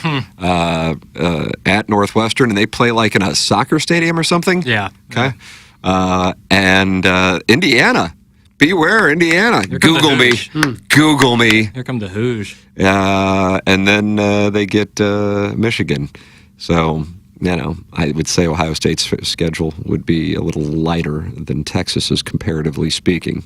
But they will be put to the test this weekend at Oregon. What's the number on that? This is 100% crowdsourced. I haven't even bothered. What do you think the number is? I'll say Ohio State -3. I was going to say 6.5. You think Ohio State -6.5? Wow. Yeah, on the be interesting road, if that's what it is. Yeah, let's take a look. Ohio State is taking on Oregon, Doug. That's in Eugene. It's a delay tactic, right? They call it the Autzen Zoo. It never rains at the Autzen Zoo. Oh, really? That's what they say. Ohio State is a 4-point favorite. Huh. Well, they'll be jazzed up for that one. Now, it's a 4:30 start Pacific. So do you count that as a night game? Nightfall will occur during the game. I like that, nightfall. Yeah. Gosh, some of these words you're using. Season's end, punch in the mouth, nightfall. I don't even know you anymore. But Oregon has shown that they can be a little wobbly, but it seems like everyone might be wobbly against this Ashton Jeanty kid. You should watch his highlights. Doug Ashton Jeanty. Yeah. He is... Who's he playing for? The Boise State running back. Have you seen his highlights? I saw one, yeah. It's not like he's just running through massive hashtag holes. Guys come, he breaks one tackle, breaks another, jumps over somebody, stiff arm, spin move. He's unbelievable. Had Travis Hunter not play 120 snaps a game, then he would be the Heisman candidate. Why don't we try to trade for him? That'd be great. But what if Missouri sells? What can we sell to Boise State for Ashton Jancy? Yeah. He can be the one player. Yeah. I like that. He's unbelievable. I love watching him. His highlights are stupid. Best running back in the country? Yeah. Yes. Certainly has them. I mean, he had 3 touchdowns on 13 carries the other night. Guys, 13 carries. Illinois should be ranked higher than Missouri right now. There's a goose outside. I agree with that. 100%. I agree with that. Yeah, I'm surprised Missouri's even ranked. It's just because of where they were at the beginning of the season. Yeah. But, I mean, Illinois' loss was a legitimately competitive game at Happy Valley at night, and they won in Lincoln, and Nebraska has one loss? Yeah. And I guess Kansas is 1-5, so the luster's off that. But am I missing anything else on that? They'll get Michigan this week. Yeah, Red Grange uniforms. Do you mind if I crowdsource? What do you think the number is on that, Doug? I wonder if Michigan's a favorite. Oh, I would think they would be. Okay, then They'll be favored by 3-4 points, I think. Is that a night game? The crowdsourcing. Now you're part crowdsourcing. Yeah, we're all crowdsourcing today. Michigan is. Come on now, show me the number. That's a delay tactic. It's tough to spot them if you don't know, but once you know them, Show me the number. It doesn't appear to be up yet. No. No. All right.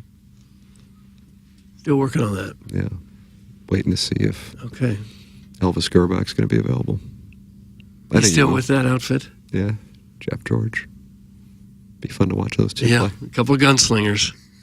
Tony Eason is the backup to Jeff George. Mizzou can win the Big 12. That's from the total package.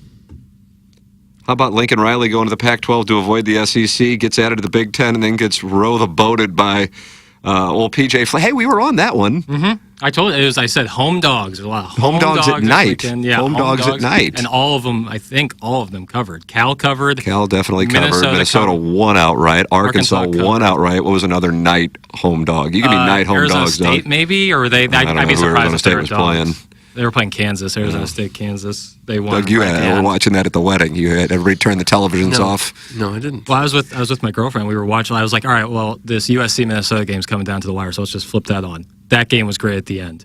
And then I was like, oh, Tennessee, Arkansas is getting great at the end. Let's flip over to that. That was a great finish. Then it was Kansas, Arizona State, and that was a great finish. Back to back to back. It was perfect. Mm-hmm.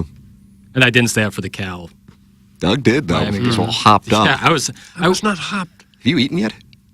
Of course I had. So, I mean, Central Time, let's just go Central Time. Like, that was college game day ended at Berkeley at 11 a.m. They didn't play until 9:30 p.m. Central Time. Like, that's crazy. That's crazy. And Reese Davis, the poor guy, had to go and Yeah, call he had to that call the game. Him and Herb Street. Herb Street's schedule for the last couple of days has been crazy because you go Atlanta to Berkeley down to Fayetteville. But Reese Davis getting called. So he had last minute. Atlanta. Okay, I do want to go through this. He was in Atlanta for the Falcons Buccaneers Thursday. Yep. Flies to Berkeley. Mm-hmm. What do you think that is? 5 hours? Probably. 5 hours to Berkeley. They're doing the show at 6 a.m. Berkeley time. Probably up at 3. Mm-hmm. And then when I heard him on the Arkansas-Tennessee game, I'm like, damn. So now he's flying back from, I mean, that's probably 4.5 from the San Francisco area to Fayetteville. Are they that desperate for analysts? Well, the guy Reese Davis was filling in for, so there was a personal issue, so he had to broadcast the game. Yeah, he got called in at the very last second for a game that's With Brock Osweiler, which probably was penal enough. Yeah, the call of them at the end feels like Reese Davis had been up for about 48 hours. Oh, you got the call? I have the call. Doug, right take a here. listen. Here's the call. Reese Davis had been up for 48 hours, just like you. I feel bad for Reese Davis because I think he was just tired. 432 yards. Canes need 5 more. Martinez. And then the flip out. And Arroyo gets into the end zone. Elijah Arroyo. And the game is tied. A 5-yard touchdown catch. Unbelievable comeback by the Miami Hurricanes. The play was more hyped up. It was not a great call by any means, but I just think he was dog tired. I mean, it was really late at that point. His voice didn't sound the same either. There was like a real delay. Like Miami scored, and then like 5 seconds later, he's like, and the pitch out, touchdown. Warner. For the record, Purdue is at Illinois this weekend. Right. Michigan, that's why you're not finding it. Michigan is the following weekend. The 19th, yeah. and that's a 2:30 kick. But Illinois Purdue is, wow. I realize how many people in the St. Louis area are aware of Purdue's situation, but God almighty, is that a situation? We need to schedule them. Yeah, they did. Missouri did. Illinois is a 19.5-point favorite. That's a live one. They've allowed some offenses this year that have looked terrible. See Notre Dame getting held to 13 points or something against Northern Illinois, who has since spiraled themselves. 66 points to Notre Dame, 38 points to Oregon State, 28 points to Nebraska, 52 points to Wisconsin this weekend. So ILL should be able to do some skull pounding on Purdue, which is 1-4. Their one win did come over Indiana State, and they were able to shut out the Sycamores. Were they really? Yep. Larry Bird hurt and not playing in that one. That's correct. The Boilermakers fight so hard and so fine. Rah, rah, Boilermaker, rah. That's from Purdue beat writer Brian Henshin. Oh. They've had some good teams in the past. They've had some good players. Mike Allstott. Hoop School. Drew Brees. Bob Greasy. Hoop School. It's a big school. Purdue's bigger than you think it is. It's big. Big engineering. Jinx Coke. I'm deep inside of Kai right now with my Peter Zezel sweater on. It's hockey season, boys. Gosh. Give blood, play hockey, shower with your billet dad.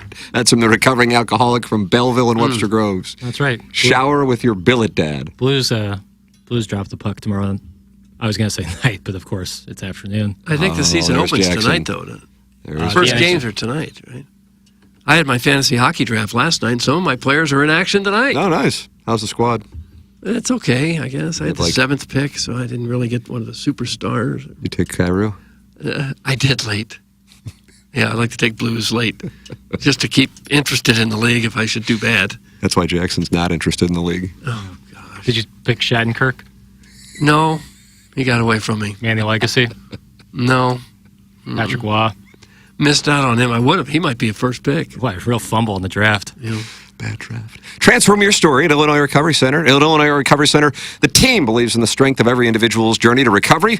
Whether you're taking the first step or continuing your path, the IRC's dedicated team is here to support you. Why choose Illinois Recovery Center? Holistic healing approach, expert care and guidance, safe and welcoming environment, tailored programs for lasting recovery, and a top-notch facility and accommodation. Whether you've made the life-saving choice to seek help on your own, or you want to be prepared for the other end of an addiction intervention with a loved one, the chance to learn about addiction recovery is available to you at the Illinois Recovery Center in Swansea. If you or someone you know wants more information about the Illinois Recovery Center, please call 888-472-9559 or visit IllinoisRecoveryCenter.com. That's IllinoisRecoveryCenter.com. Send your emails in. JV Golf Coach with the lead for the month. The morning after at InsideSTL.com. That's the Design Air Heating and Cooling email today. Call into the Callier and Thompson phone line, 636-9004-TMA. And text into the Schaefer Door Company text inbox, 314-881-TMA5. Gabe DeArmond with us at 9 o'clock, brought to you by James Carlton. We close out the Munganess, St. Louis Acura, Munganess, Burkhardt, Alton, Toyota, 7 o'clock hour. This is TMA, presented to you by Brown and Crouppen. KPN-TFM HD2, Collinsville, St. Louis. This is TMA All Day.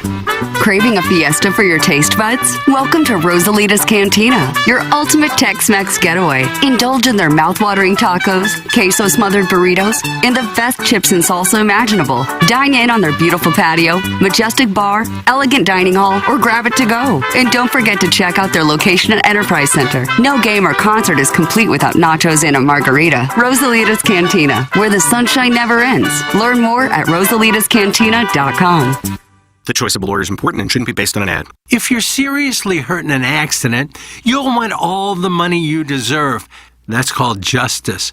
But there wouldn't be lawyers if justice was easy. No, justice is not easy. It's fought for and it's won. At Brown and Crouppen, we fight for justice every day. If you want some, call 222-2222. Because at Brown and Crouppen, justice is our business.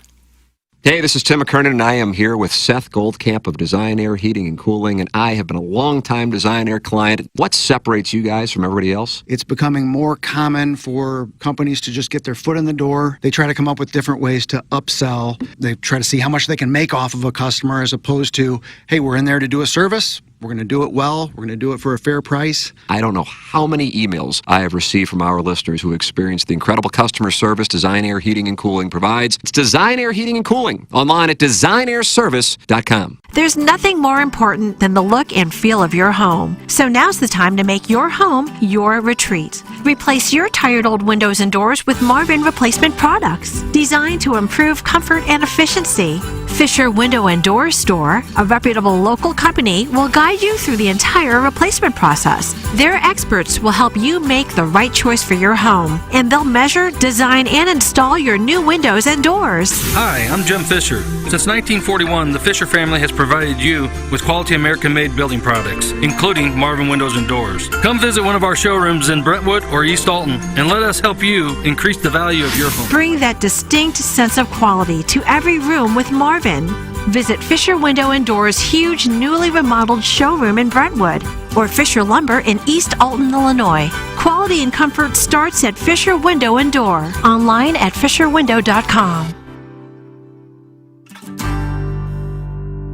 Listeners ought to check out Collier & Thompson, support the sponsors, and have the best contractors in St. Louis work on your kitchen remodel if that's what you want, or bathroom remodel, basement, wine room, whatever. Collier & Thompson does it all, and these are people that you can trust. They have an A-plus rating with the Better Business Bureau. That's not always that common for people in this line of work. They won a Torch Award for Ethics from the Better Business Bureau. Collier & Thompson on Manchester and Baldwin, next to Uncle Bill's Pancake House. Collier & Thompson, come home to quality, online at collierandthompson.com. Hustle and Heart Sports Performance is the one-stop shop for St. Louis area football-specific and athletic training located in O'Fallon, Missouri. Hustle and Heart utilizes the top trainers in St. Louis, led by its owner, 8-year NFL vet Pierre Desir. We have a 40-yard turf field, college-style weight room, red light sauna, and a state-of-the-art recovery room to service all of your athletes' needs. For more info, check out hustleandheartsportsperformance.com or call Dustin at 314-440-8457. Biggie's Restaurant and Bar has been a staple of the community for over 30 years and is serving your favorites like the steak sandwich, waffle fries, and so much more. It's not just the food that's rocking. With a full bar and patio, Biggie's is the perfect spot for lunch, dinner, and a little laughter. Biggie's original hours are back. Open 11 a.m. till midnight, Wednesday, Thursday, and Sunday. And 11 a.m. till 1 a.m. on Friday and Saturday. Check out the full menu at biggiesrestaurant.com and stop in today. Want to take on some legends of TMA? Sound the same to someone who gives a damn about the best fans in baseball. Tired of it. The show's so great. Will there be a little speaker system out behind the dumpster, so in case you're servicing me, I'll be able to hear my name? Then nominate yourself to be this month's TMA Listener of the Month. And if you win, you'll get recognition and other stuff. Sometimes all you have to do to win the prize is be a female. All it takes is one fake girl to just throw this show completely off course. Give us your name, a photo, and other pertinent information at TMASTL.com. The TMA Listener of the Month Club, quenched by Milagro Tequila. Welcome to a brighter side of tequila with Milagro. Find out more at TMASTL.com. Introducing the first ever TMA Banty Brew, a 16-ounce canned wheat ale with orange and coriander and an image of all 4 TMA boys across the front. The Banty Brew, a refreshing ale made with white wheat, brown coriander, and fresh whole oranges. And now you can pick up the TMA Banty Brew at Salt and Smoke or at any area Friar Tuck's location. Must be 21 or older to consume or purchase. See the can at TMASTL.com and find a participating location to try it for yourself. Brought to you by Charleville Brewery and Winery in St. Genevieve, Show Me Beverages, and Salt and Smoke. Find out more at TMASTL.com. Hey, if you like the morning after, check out Balloon Party on 101 ESPN. HD1, by the way. It's Sports Talk with Tim McKernan and Action Jackson from 10 a.m. to 11 a.m. each weekday, right after the morning after. It's the worst named show in the history of radio, but the content's pretty good, so check it out on 101 ESPN or get the podcast on the TMA app. Now, It's the Brown and Crouppen Morning After on KPNT HD2, Collinsville, St. Louis. Oh, boy. Jackson and Private Citizen Pete, Saturday at around probably 12:10. Yeah, it was quick. You have a hangdog expression on your face? I like that term. I do too. Legitimately, like my head was hurting. Really? I couldn't watch any more football because it like made my stomach turn. The sadness I felt was very real, and it was like a gorgeous day out. Luckily, That's why when my older son came, I was like, I'm bored. I'm like, we got to go to that St. Gabriel's school Picnic? No, it wasn't though. Wasn't a picnic? Exhibition? Yeah, exhibition picnic. It's like a grapefruit leaf picnic because I don't recognize the fall Do picnic. you go to your son's school's picnic or just yours? It's tough. I'll go, but I'm usually involved in member guests. Yeah. Is that unrelatable? No, not at all, Tim. Not with Nice. you. Thank you. It's a Fisher Window and Door Store, 8 o'clock hour, and it's spelled Fischer, Window and Door Store. Sponsor the 8 o'clock hour. Gabe DeArmond's going to be with us at 9 o'clock, brought to you by James Carlton of the Carlton State Farm Insurance Agency. And then we have the Design, Air, Heating, and Cooling email of the day. And then we'll go down the hallway, and they're going to be really happy because Jackson and I will be sad. Do you see how that works? Yeah. That's why we have 350 people in the YouTube chat right now, 360, to watch us be sad. Yeah. Either girls or us being sad. That's what will bring them to the table. So they can say, I told you so? Oh, I'm anticipating getting lit up like a Christmas tree. I was telling my girlfriend this weekend, I was like, I talk a lot of crap. Like, this is going to go poorly for me on Monday. That's why you were so hangdog? No. I like that term. Droopy the dog? Is that a cartoon character? I don't Droopy? know. This Is it Droopy? I get too fired up. I start talking crap to everybody, and then when it's time to pay the Pied Piper, I have to eat it. And that's what you have to do. On days like this, you just have to eat it. And that's going to be the case. So you're just going to take it? You're not going to start attacking them for being rural and poor and dumb and the typical things that you say to the fine listeners of 101. That's what he says. Yeah, give me your... They'll mock the NHL having an afternoon start for the Blues season. Still might do that, but... Pro wrestling, he demonizes it. Yeah, well, he's right to do that. It's free game today. Hey, Doug, the lone NHL game was canceled tonight due to the incoming hurricane in Tampa. Duh. That's from Hottie Toddy. Hottie Toddy happy about the win. Okay. I'm sorry to hear that because I did have a number of players ready to go. So the hurricane, you're fine with your fantasy team having a canceled game? No, I don't want them to. I want them to get that game in now. Greg Vaughn had to return to Tampa. Oh, no. Yesterday. And is he going to return? Is he going to bail again? He's got to get out of there. Well, they had to go and get their cats and then collect what belongings they could. Wow, my opinion just changed real quickly right there. Yeah, I know. At least you're there with me. They're going to stay with a couple of friends who are about a mile or two more inland. They got people are moving their cars to grocery store parking lots and mall parking lots that are cement parking garages because they don't want the cars to get swept away. It's going to be horrible. Yeah. I'm telling you. For the record, I assume many in our audience know, but I would gather some aren't aware. There is another hurricane. This one is on track to hit. Tampa's right in the sweet spot of the what do you call it, the cone? No, I guess you could. I guess, nice. Whereas Helene hit more close to the Big Bend, which we had never heard before. No. Until Hurricane Helene, which was an absolute, holy crap. That thing, part of it was still in the Gulf, part of it was in the Atlantic, and part of it was in St. Louis. I've seen a few people on social media, just a few people though, saying they live in Florida and they're thinking about moving back. Yeah. Just because they can't take the anxiety of it all. Well, also, there's that. You knew a family that worked with us at Inside STL that had moved down there, and they moved back. And I remember talking to them, going, what happened? And they're like, we couldn't take in particular, September and October. Hurricane season goes longer than that. The anxiety, exactly right. Much less the insurance. That's the financial. That wasn't what the conversation was a number of years when I was talking about it. But that's the thing that is going to cause people to not be able to afford to live there, or you're going to have a spot where people go, I just can't handle it anymore. You know, for our calculations, that's a huge part of it. And after Helene, it's not just, oh no, our house is going to get wet. They may never find you again. Right. There's the death toll's over 200 now, right? And could rise considerably higher than that. It's not just an inconvenience. Oh my God, we're going to get heavy rain and these horrible winds for a day or two.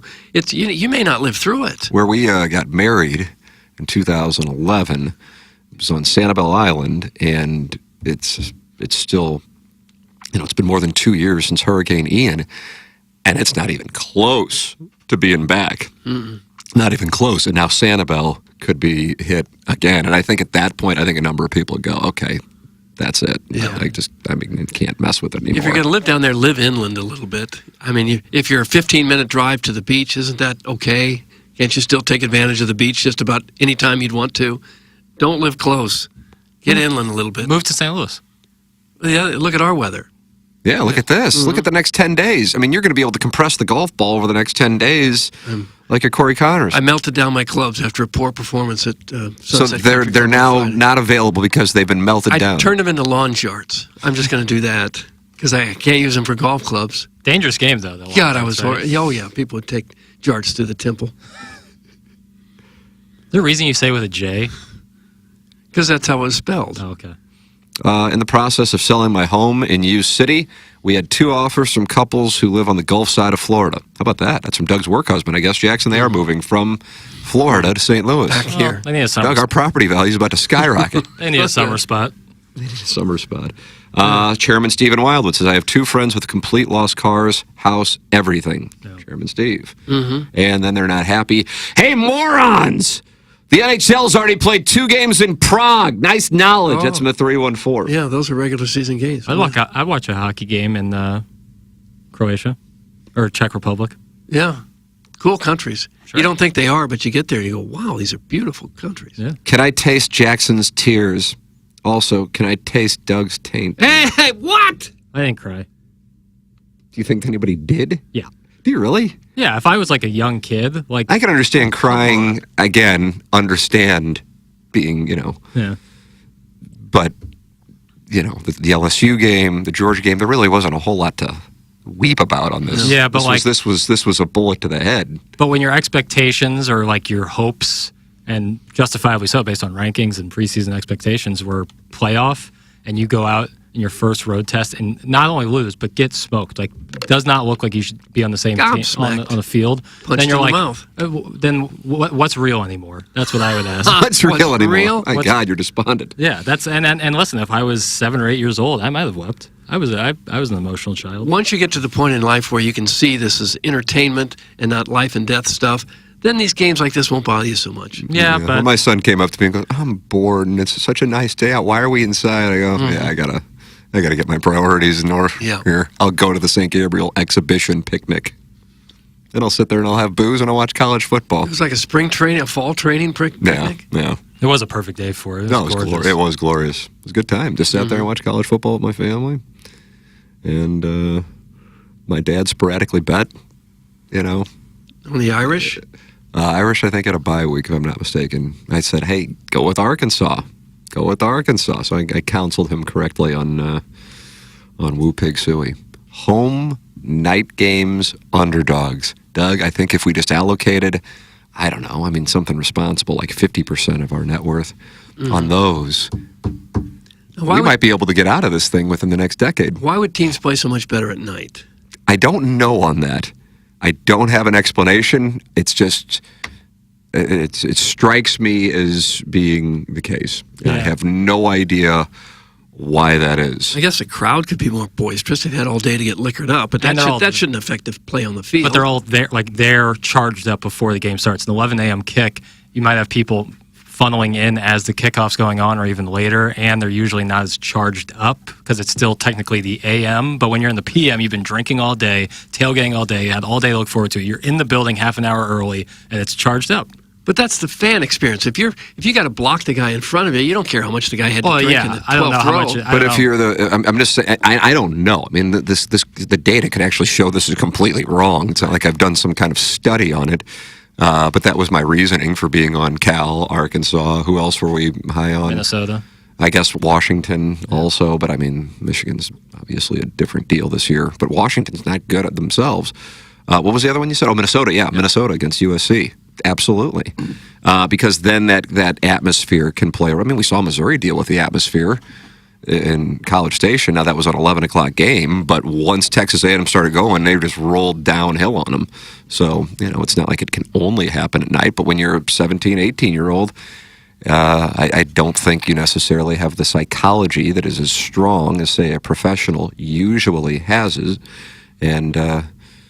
And so it can affect you a bit more, I think.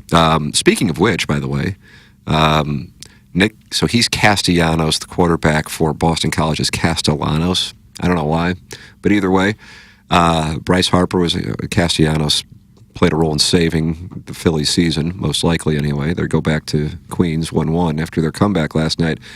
And Bryce Harper was asked why Nick Castellanos always comes up big in these situations, and he says he feels nothing. And I'm like, that's kind of like that's the killer trait. Mhm. They're the guys who get a little tight, holes tighten, Oh, yeah. and then the guys who like freeze, love to be up in those situations. Castellanos, you just know.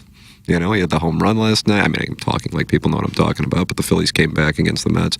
Harper hit one, too.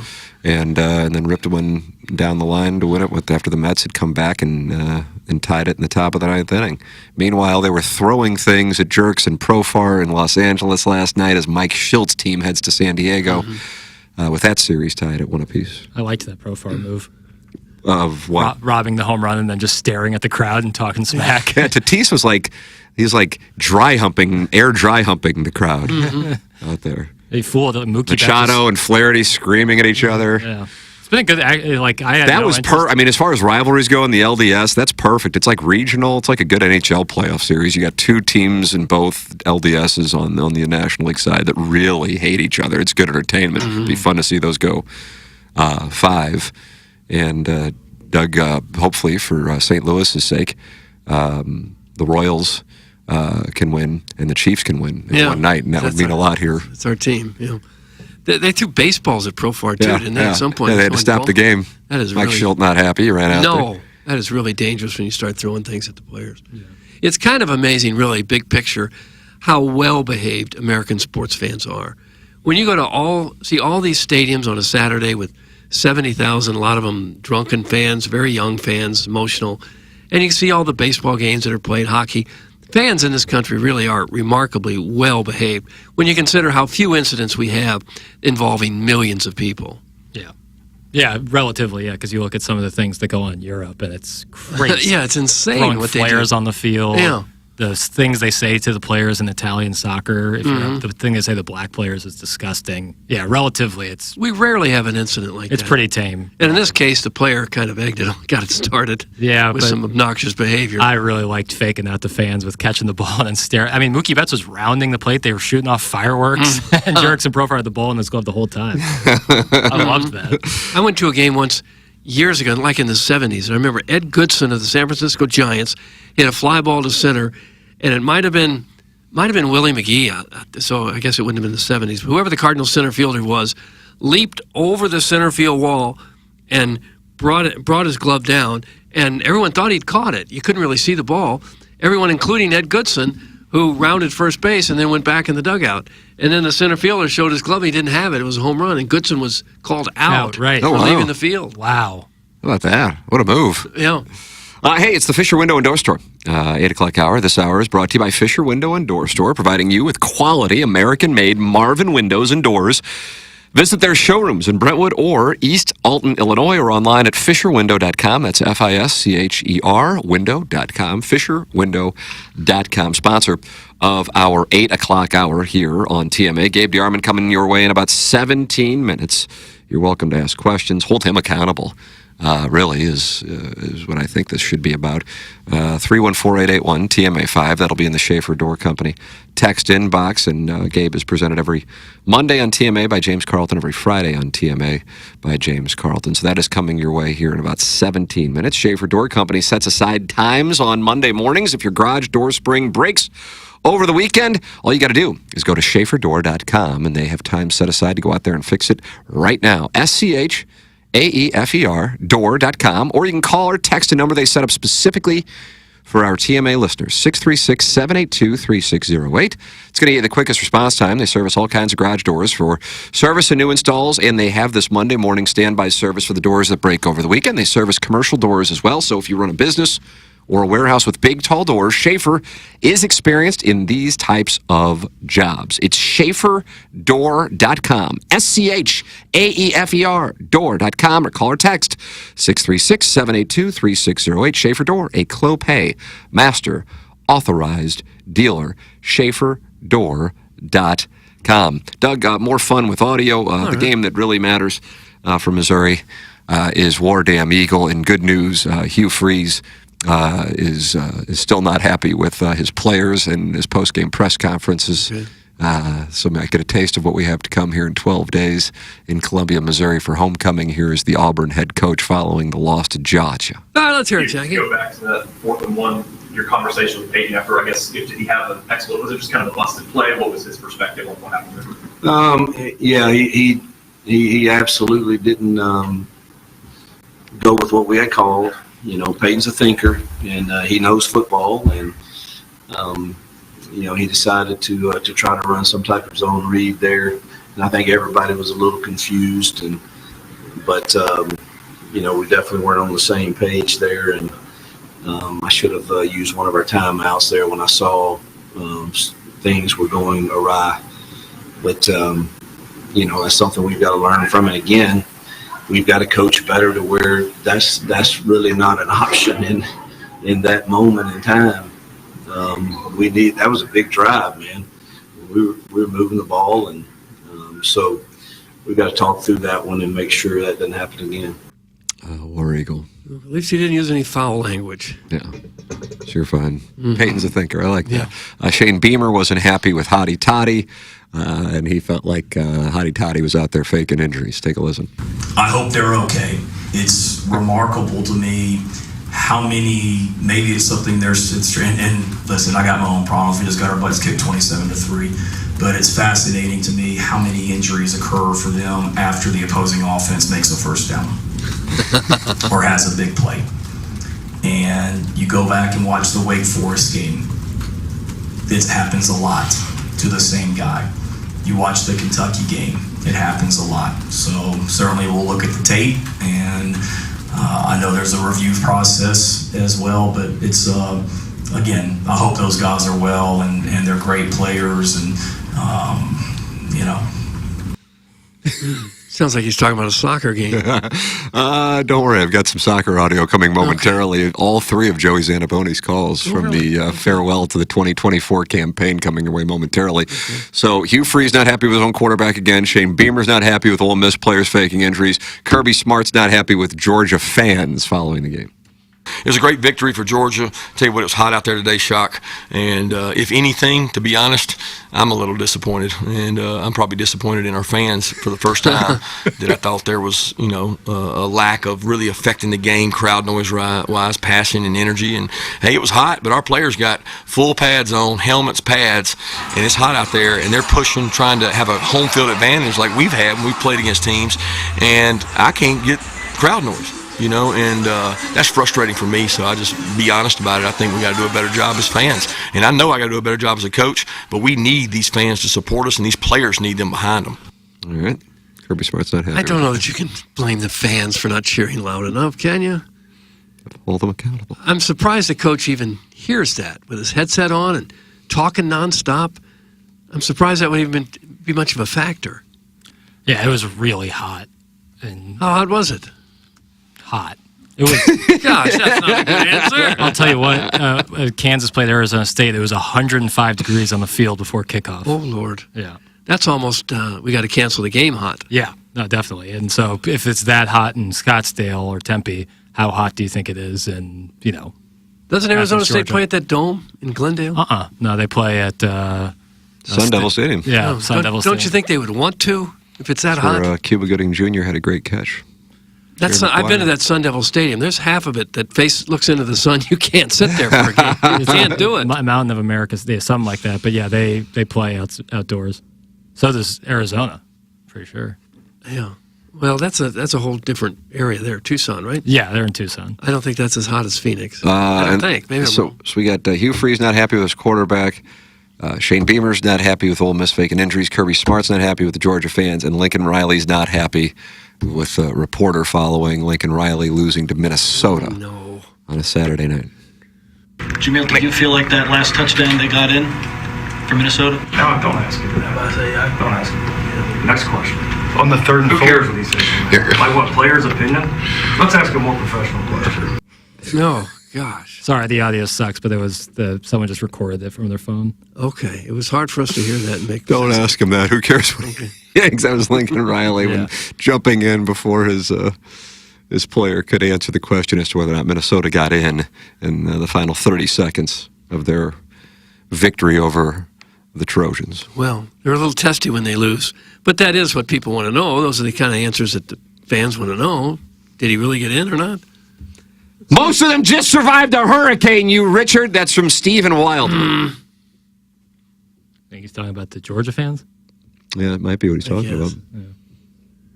No idea. Well, Half of the student section was gone by the end of the third quarter. That's Alan Dadeville. He's a Georgia fan. He's not happy with the fans. no. It's really hot out. College football games How are hot? really long. No, you don't know. I don't know. You're crowdsourcing. How about you got a phone right there? Look Okay, it I'll up. see. The temperature in Georgia last Saturday's bat. Yeah, but like college football games are really long, and when it's kind of wrapped up, and you're playing Auburn, who's clearly not Auburn of years past, I might not stick around much longer either.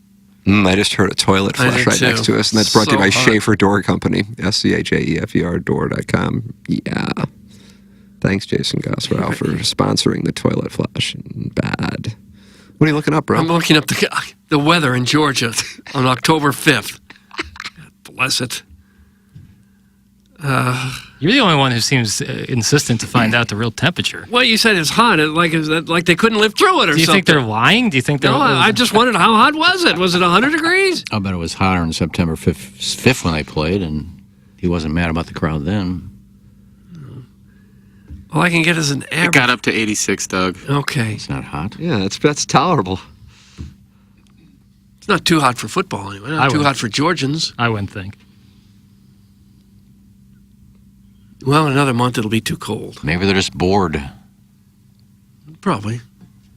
Mad as hornets about what happened the week before. Well, if the game is lopsided, the fans don't hang in there that as well. Probably doesn't help Georgia fans that Bama just like that loss does not help Georgia, because I mean that was a legit respectable effort by Georgia to come back in that game and take the lead, and you're like, well, Bama just might be the best damn team in the country. Nope, they lose to Vandy. Dropped 6 spots. I thought that was a little aggressive. Do you think anybody will go undefeated this year? Oh man, I think Ohio State might. Yeah. If they win in Eugene this weekend, then I think they will go undefeated. They got to go to Nittany. Got to go to Nittany, but I mean, Nittany is certainly not invincible. They had a close call with Bowling Green, and Illinois stayed with them pretty much the whole game. So I don't think they can be beat. I just don't see, and I don't think Michigan, and I think the Michigan game this year is at Ohio State. Therefore, I'll take Ohio State to go undefeated. Texas might be the better team, but their schedule's just tougher. Like they could fall to Georgia, maybe even Oklahoma. You think Ohio State's still reeling from their Cotton Bowl loss a year ago? No, I think they've moved on before that game even started. Oh! Well, when you're Man, now you're upsetting them on Tiger Board. Well, when your quarterback, I mean, legitimately, like Mizzou had a lot of guys out too. I'm not gonna, but when your quarterback transfers before the game starts, and you don't have Marvin Harrison Jr., it's clearly not the same team. Even if just those two guys not on the field, and it's not even like Kyle McCord transferred on his own. Well, Marvin Harrison made the right choice. He's Cuse time. Cuse time. Cuse. Really? Cuse time. Cuse time. Taking away Missouri's thunder from that nice win. Hey, listen, it was great. Look what it led to. Oh no! That loss at A&M It led to this. Here, let's focus on our MLS team. Closed out the campaign at home Saturday night. It hasn't been a great year. No. But Joey Zanaboni had 3 calls, Iggy, and we wanted to play him. Like to hear him. Like to. Ball back in midfield. Giannis goes launching. Yeah. Steady, right side of the box. Inside the center. He touches it home. Oh, Torresu to Bensu. What a combo. Right in front of the north end. City lead. He secures, and it's ballooned beautifully to the other side of the field by Hartle. Betcher into the box, Simon was 2, flick and stick it home! Oh, you Betcher! Sweet Hyde Parks! 2-0 City! Shell on his Simon! It's crazy at City Park!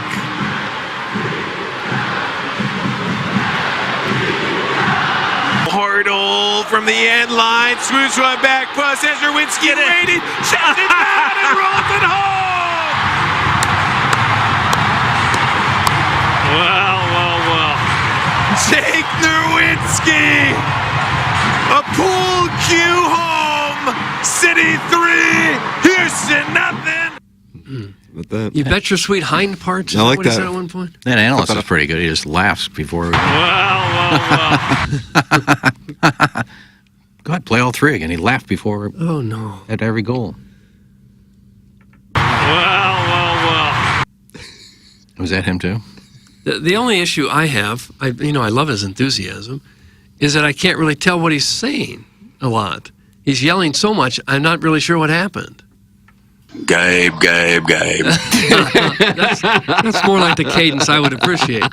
It looks like he stopped with the sayings. I don't know, Run out of them. Maybe we edited And those Bill out. Reloaded says, I could have gone apple picking down in Lewisburg and cider. 369 people are watching us on the YouTube chat as we speak. And they just want to watch us be sad. If Missouri would have won, I don't know how many people we'd have watching. Jackson, how does it make you feel that people want to watch us be sad? I knew it was coming. Like I said, I talk a lot.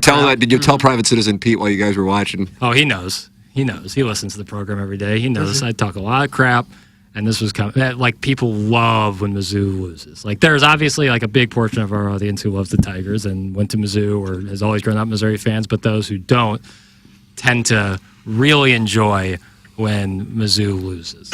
And it's been tough. That's that one. While I was watching it, I was just like, I can't go on Twitter for a couple days. I just No, you usually are out there tweeting? I didn't know that. No, I usually do actually tweet when Mizzou does really poorly. Oh, do you really? Just because I need some sort of outlet. But yeah, this was rough. This one was bad. Well, the older crowd is so scarred by the many years of Mizzou futility that it's going to take a long run of sustained success before they can feel comfortable that this team really is as good as we hope that it is. Right. And I get it. I mean, there's obviously a checkered past of terrible things happening with Missouri sports, and you just kind of come to expect it after a while. It's it'd be too good to be true for them to just run the table and go along. And I get that, but also like these players on the team, they don't give a damn about what happened against Colorado or Nebraska I know it's not 25 necessarily years ago. It's not necessarily a rational point of view, but that's just where it's coming from. Right. Yeah, I get what you're saying. I suppose if they looked great against Boston College and Vanderbilt, I think I would have a tougher time with it. Now I'm just kind of like, all right, now we know, at least to date. I mean, I guess things can change. I don't know. But it just looks like average might even be complimentary. It looks like an average team, and I certainly didn't expect that. I loved the under on the win total this year, but I didn't think it would go down like it's gone so far this season. To have competitive games with Boston College, the Vanderbilt one really caught me off guard. That one really caught me off guard, and I think the Boston College game, they kind of exerted control on that one, even though I know Boston College got within a score at the end. But I didn't see that kind of deal, especially from A&M, which is kind of a grinded out, defensive team. But hey, if they've got something going with Connor Wegman, good for them. They were playing it like Jaden Daniels was in the backfield there. Like, Connor Wegman is not fast. Go rush the I don't quarterback. know what that was about. They were playing him like they did. I mean, Caveat. one of the signature elements of Missouri's defense last year was Blake Baker blitzing. Yeah. And I mean, they just didn't send anybody. I don't know what that. For the life of me, I don't know what that was about. Especially when your front four's not getting any pressure. Right. Like I got it against BC and I got it against Vandy because you have mobile quarterbacks, and I would have got it against Marcel Reed because he's more of a mobile quarterback. But Connor Wegman, like the scouting report on him is he can throw the ball, but once he gets out of the pocket, it's a little touch and go. Rush the quarterback. Their ability to convert on third down was incredible. That was a killer. Missouri's failure to convert on third down, equally incredible. It's the 8 o'clock hour. It's brought to you by Fisher Window and Door Store. Gabe DeArmond's going to join us here in a matter of moments in our 5P Academy and Hustle and Heart Sports Performance 9 o'clock hour, which will also include the Design Air Heating and Cooling email of the day. Then Jackson and I go down the hallway, and Jackson's going to just have to take it. He knows he is. Yeah. I think you're going to do fine with it. They're not. Well, they are happy, actually, because we're sad. Yeah. I mean, there'll be some people who are sad, but most will be happy. With apologies to Dennis Green, I think Mizzou is not what their record says they are. I think they are what our eyes tell us they are, and that's just mediocre at best. Something to hang your hat on, Doug, is if you take away the first play of the second half, which took, all of 10 seconds, Missouri played him even the second half. How about that? After that? 10-10. Mm-hmm. Yeah, they got the field goal. Thanks to the field goal there at the end. Yeah, that was We desperately needed. That's a couple times Drinkwitz has done that. So over his career. embarrassing. K-State. That is embarrassing. That's just It's terrible. Yeah, that on 3 podcasts, they're going, what was that about? They call them mid-zoo. Yeah. Yeah, and they're just like, it just proves frauds. Well, they trolled Tennessee last year when Tennessee Well, they tried stand to, on business. Well, they tried the same exact thing, the little mini movie after they were trolling the hell out of Tennessee for trying the exact same thing, and you go out and do it. Like, why? Like, what? Yeah. I guess the rationale would be like, well, they get the kicker some reps. Nonsense. No. Take Did the you see name, you see the Tennessee quarterback on the last play of the game? Oh, yeah, I was watching it live. Run out of bounds instead of just throwing it Yeah, for that was a grabs tough somewhere. spot. To Arkansas's credit, great coverage. Nobody was really open, but yeah, you just got to. So what? Yeah, you just got to Throw the release chance it. you Yeah, got. that was something else. He's 19. He'll figure it out. Hey, breaking news from the Baldwin Beer Bitch. A text. I haven't read this yet. Boys, if you need something to lift your spirits, I'll tell you that the DC Dime and I had a wild bender this weekend. Oh, God, Doug. The DC Dime? Yeah. There were so many horny old money guys in Georgetown trying to find sugar babies. Also, the DC Dime's recently divorced female friend went absolutely, don't you pronounce it feral? Yeah. And started attacking me with kisses all night? Oh, no. And announcing she would be gay for pay? DC ladies seem to be very sporting. Happy Monday. That's from the Baldwin Beer Bitch. My word. She needs to call in and give us an accounting of this trip. gay for pay. Didn't you say DC Dimes? Recently divorced female friend. Has gone Oh, feral. I thought she divorced her female friend. No. So that would make her a lesbian already, not No. gay for pay. No. Man, it's all happening, Doug. We're all going to score. How much do you have to get before you go gay for pay? Is there a standard amount? I think the standard amount's $20. I think there's Oh. a sliding scale of how gay and how pay. You know what I'm saying? Like if you're making 10 grand, what am I doing? I think the porn stars, the male straight porn stars, get double. Is that right? They do that? Yeah. It's like working on Sunday. Time and a half for anal. There's a lot of straight guys that do gay porn just for the money. Oh, come on. Really? No, I wouldn't say a lot of guys, but there are guys that are straight that do gay porn. They're that because desperate for the money. But it pays double than what you usually pay. Baldwin Beer Bitch isn't saved in the. Do we know how to? You know how I'll to do take it. You care know how to of save the names? I don't know how to save the names. Yeah, I'll take care of that. 708 is the area code. The old 708. Iggy, you know that you're usually good with area codes. I believe that's New York. Wow. Chicago. One of the big cities. 708, yeah, I didn't know that was Chicago. Yeah, I think it's 718. Chairman Kurt? 718 is New York. And 212 is New York, too, right? 718 is New York. Well, what's 212? Is that New not York. It's New York. Okay. Well, Missouri has 573, 636, 314. But just fun our with area city. codes. Our city. Hope Gabe's on hold listening to this. Okay. Yeah, it's nice to have area code talk. It's of interest to a lot of people. How about this? I feel like Ella Reese's Dirt Star has a couple more spokes to it than the average rim. Thanks, that's from the self-made stay-at-home Latuma. Have you noticed that? Oh, like rivets? Rivets. What, are you counting like a tree? Yes, more spokes. I like that. And that's from the self-made stay-at-home Latuma. So she's into women, too. Well, fall time is here. All right, we'll take a break. Colonel's going to join us, brought to you by James Carlton. Next, we close out the Fisher Window and Door Store, 8 o'clock hour. This is TMA, presented to you by Brown & Crouppen. Craving a fiesta for your taste buds? Welcome to Rosalita's Cantina, your ultimate Tex-Mex getaway. Indulge in their mouth-watering tacos, queso-smothered burritos, and the best chips and salsa imaginable. Dine in on their beautiful patio, majestic bar, elegant dining hall, or grab it to go. And don't forget to check out their location at Enterprise Center. No game or concert is complete without nachos and a margarita. Rosalita's Cantina, where the sunshine never ends. Learn more at rosalitascantina.com. If you talk to someone who has had a kitchen remodel, say, from Collier & Thompson, they'd probably love to show it to you and say, look what our place looks like now. Collier & Thompson does it, and they do it right. Also, football season is here. You might want to update that man cave. Nothing better than sitting in a comfortable man cave, and Collier & Thompson can make it look like the best place in your house. You want an appliance? Maybe an appliance for the holidays. You're thinking about that. They've got the top brand names. They got Bosch, Thermador, Wolf, Sub-Zero. Got them all. Old Stacy is the appliance guy. He'll do you right. Matthew and Eric are the appliance installers. Also, they are looking to hire hire some lead contractors, if that is your line of work and you'd like to work for the best company in town that does this sort of stuff, Collier & Thompson is the one to look for. They've got almost everything, and it's all right there in-house. No need to go to 5 or 8 different places to remodel one room. With Collier & Thompson, the countertops, appliances, lighting, flooring, hardware, plumbing, electric, you name it, it is all right there in-house. They will take absolutely great care of you. Collier & Thompson on Manchester and Baldwin, next to Uncle Bill's Pancake House. Collier & Thompson, come home to quality. Online at collierandthompson.com. The choice of a lawyer is important and shouldn't be based on an ad. After a serious car accident, people have 2 questions. Why me and what now? Well, no one knows why you, but I'm Terry Crouppen, and my law firm Brown & Crouppen sure can help with the what now. Car repairs, medical bills, lost wages, pain and suffering. We're Brown & Crouppen, and we've got all those answers. All you have to do is call 222-2222.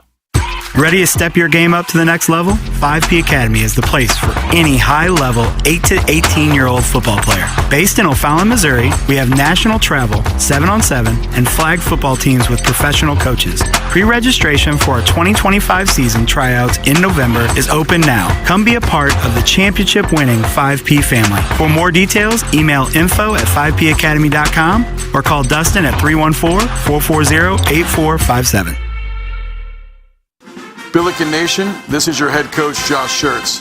We want everyone to know SLU is for the Lou, so get your full season tickets now for as low as $125 or experience the excitement up close with 100-level seats for $540 by visiting SLUBillikens.com today. The 24-25 home schedule is a competitive one, with many teams picking at the top of their respective leagues. Pack Chaffetz Arena to show the nation SLU is for the Lou.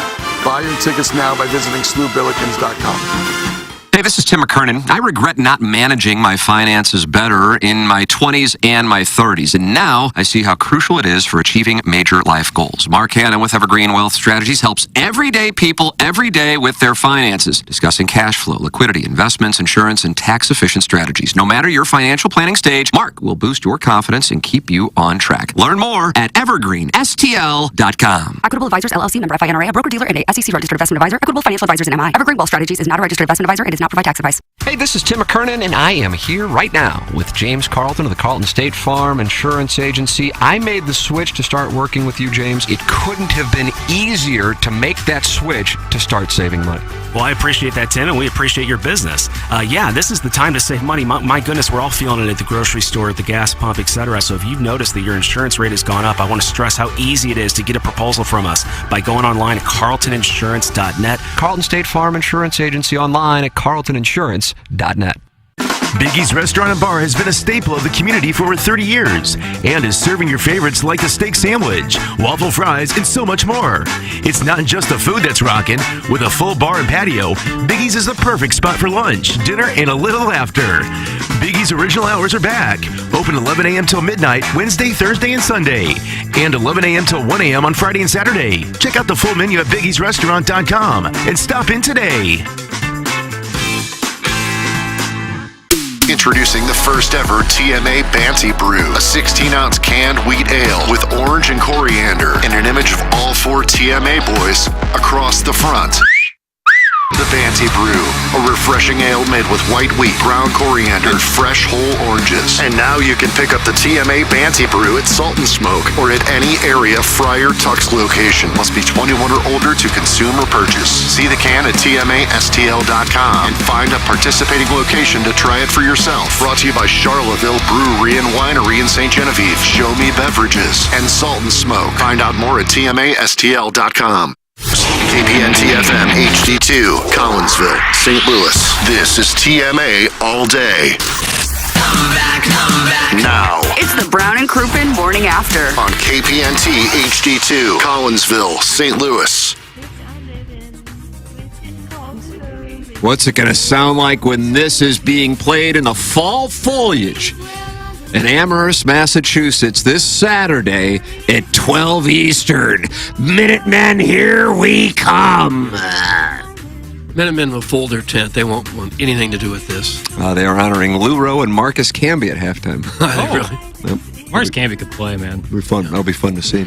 Welcome back. It's TMA. It's presented to you by Brown and Crouppen. It is our 5P Academy and Hustle and Heart Sports Performance 9 o'clock hour. And if you're watching on YouTube, as many people have chosen to do today to enjoy our misery, you've noticed that James Carlton has replaced Ken Iggy Strode. And James was in College Station on Saturday, and he sponsors the Colonel's appearance, which comes your way every 9 o'clock Monday morning. James, how are you doing? Oh, just a lovely afternoon in College Station there. Very enjoyable. You're down, aren't you? Oh, my God. But at least you stayed to the bitter end rooting this Tiger Club. Negative. Left at halftime. Oh. You didn't see the field goal. Yeah, I did miss it. Where did you go if you left at halftime? Well, my dad lives in Houston, so, might as well get back and go hang out with him. Okay. How long's the drive? Hour 10. It was not bad. Nice. Yeah, not bad at all, especially when you leave at halftime. Joining us right now on the Collier and Thompson phone lines, ladies and gentlemen, you know him from 24/7 now, but you still type in PowerMizzou.com. Doug, I subscribed last week. Got 75% off. Couldn't be happier about it. This is the Colonel, Gabe DeArmond. Morning, Colonel. What's going on, guys? Hey, James, I've fielded a lot of questions about potential of getting refunds for things this week. Have you reached out to anybody at Missouri and asked for? You're not kidding. I mean, and there was a good Mizzou contingent down there, and boy, do I feel bad for them. I mean, even before the game, you could feel the Mizzou fans in there. I mean, they were trying to make themselves known, and before everybody was pretty confident we'd at least have a good football game to look forward to, and that confidence ended rather quickly. And somebody asked me on my way in here when I was leaving the office, "Hey, what happened?" I don't even know how to respond to that. Maybe Gabe does. Gabe, what happened? That's a good question. I mean, I think it was a combination of a team that played the worst game it could possibly play against a team that played really, really well. Like, Saturday was a lot about Missouri, and from our perspective, it's going to be almost all about Missouri. But it was also about A&M. Yeah. I mean, that team came out, clearly they had something to prove. I think Missouri made some missteps during the week. Talking about the quarterback thing, I don't think Brady Cook meant to fire up A&M, but I think his words were used as a way to fire up A&M. And then the whole blanket debacle, look, if you have any sense, that was clearly something that was done by Missouri. There's no way that Texas A&M is doing that in Theo Weiss's hotel room on Friday night. So I think all those things combined, Missouri has used this something to prove for like a year and a half. A&M came out like a team that wanted to show people that it was a lot better than it was getting credit for. Gabe DeArmond with us. We welcome you to send in questions for the Colonel. 314-881-TMA5. He is presented every Monday on TMA by James Carlton of the Carlton State Farm Insurance Agency. James in studio with us. He's online at carltoninsurance.net. He's my insurance agent, and I recommend him in a major way to our audience. I was reading Gerard's grades from the game, reading your column from the game, listened to the post-game show as well. I've consumed a bunch of college football and SEC podcasts since the game. I think the thing that is particularly damaging nationally is that Missouri was already considered by many to look fraudulent against Boston College, especially against Vanderbilt, and then it confirmed that perception on Saturday. But isolating it to where things are right now for the team and the program, the manner with which they failed to respond to the adversity, ranging from Burden's behavior on the sideline to getting burned for a 75-yard touchdown on the first play out of the locker room at halftime. Not that this was I don't know what it was about. It was just bizarre, but we saw it at K-State a couple of years ago. The field goal at the end. It just didn't really speak well to the state of things, especially coming on the heels of two less than ideal performances at home against Boston College and Vanderbilt. And then it just makes me wonder, okay, are they just not that great? Gabe, what is your assessment? Yeah, no, all fair. I mean, I said a number of times on our post-game show, you say anything you want after that game. I'm not going to disagree with any of it. They deserve all of it. After that was poor. I thought, look, the call and then no call on the Theo Weiss play was bad. Like, that was pass interference 99 times out of 100, maybe 100 times out of 100. And they called it, and then they changed their mind. And yeah, that's too bad. But what did you see out of Missouri on Saturday that tells you if they call that play that Missouri's going to go score a touchdown and play well? One call with 12 and a half minutes left in the first quarter can't beat you. You can't let that happen. And to me, I mean, look, I called that game at 10-0. Like I was texting with people, I said, "This is over. They're going to get blown out. You can just tell." But the one to me that was probably the most disappointing play of the day, and you mentioned it, was you've got 20 minutes to go in at halftime, and I don't care if it's a rah-rah speech. I don't care if you're MFing them. I don't care how you do it, but you get a message across to your team. Hey, if they just outscored us 24-0, why can't we go outscore them 24-0? Like, maybe we won't win this game, but let's make them fight for it. And then you come out and give up a 75-yard touchdown run on the first play. I mean, that was the sign that not only is this over, you're not really even going to see any fight from Missouri today, and we never did. I mean, they get down 1st and goal at the 1 and can't punch the ball in, and then, like you said, kick a field goal that the same thing happened at K-State. I hated it then. I hated it Saturday. I don't understand it. I don't know what message that's sending your team. Just try to score a touchdown. If you don't, you don't. But 41-10 is not any better than 41-7. Gabe, one of the things that you talked about when you talk about the 2008 season was the amount of leadership that either graduated or left was underrated going into the season because you had so many stars returning from that 2007 team. Do you think that there could be something going on with regard to that from 2023 to 2024? Yeah, I think it's very possible. And, look, I don't know what the dynamic of this locker room is. I haven't had anybody tell me there's problems, right? Like, those things always come out after teams lose. Then it's like, well, this was going on and that was going on. It's like, cool, why didn't we hear about that any earlier? But I said going into this season, like, replacing Cody Schrader and Darius Robinson was very difficult on the football field. It was tougher in the locker room because those were guys that said, this is where we're going, and everybody followed them with no questions. Who are the leaders on this team? I mean, your leaders have to be among your best players. Right now, Brady Cook is not among Missouri's best players. Luther Burden is Missouri's best player. I don't think anybody would confuse him as a leader on this football team. Defensively, Christian Williams is like the only guy that's been here long enough and is playing well enough to maybe be a leader. I know Johnny Walker's a captain. I honestly thought that was a little surprising based on what we saw in the Cotton Bowl, which was the last time we'd seen him.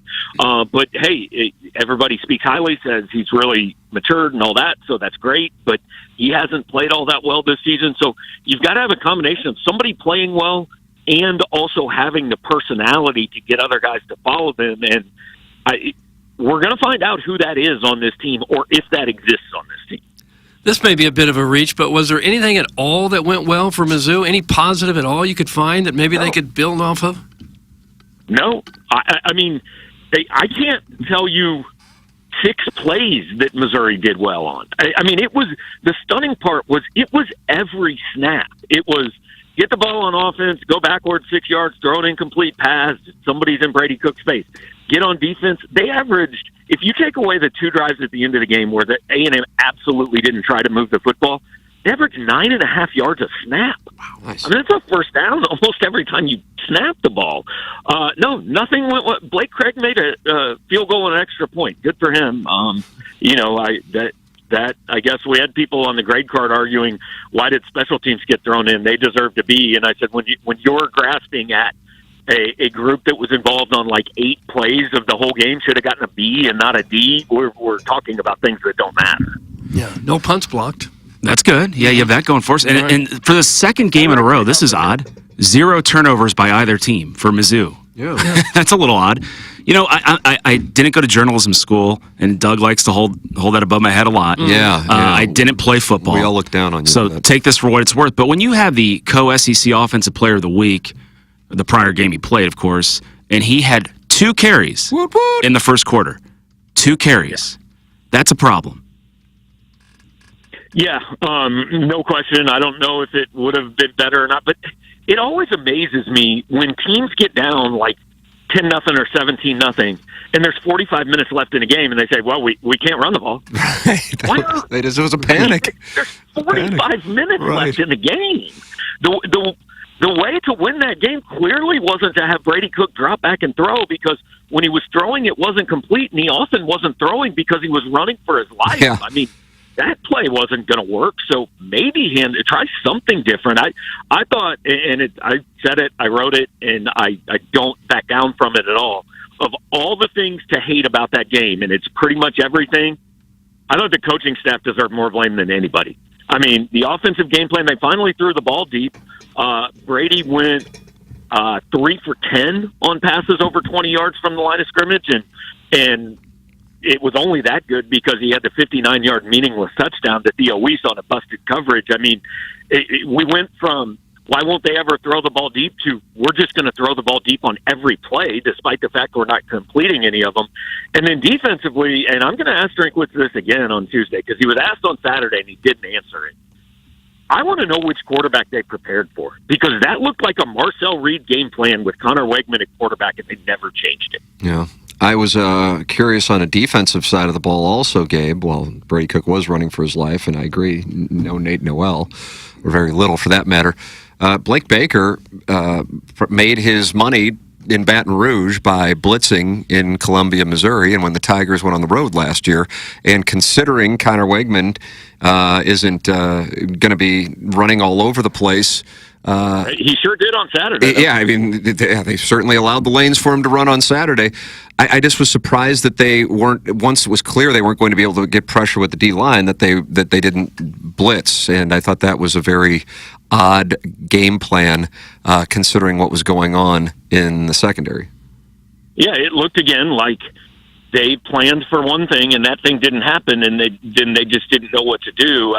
The most disturbing part on the field was just Missouri just got shoved around on the line of scrimmage. I mean, there were run plays where guys were 6 yards off the line of scrimmage, it seemed like, that's probably an exaggeration, but they were getting shoved back.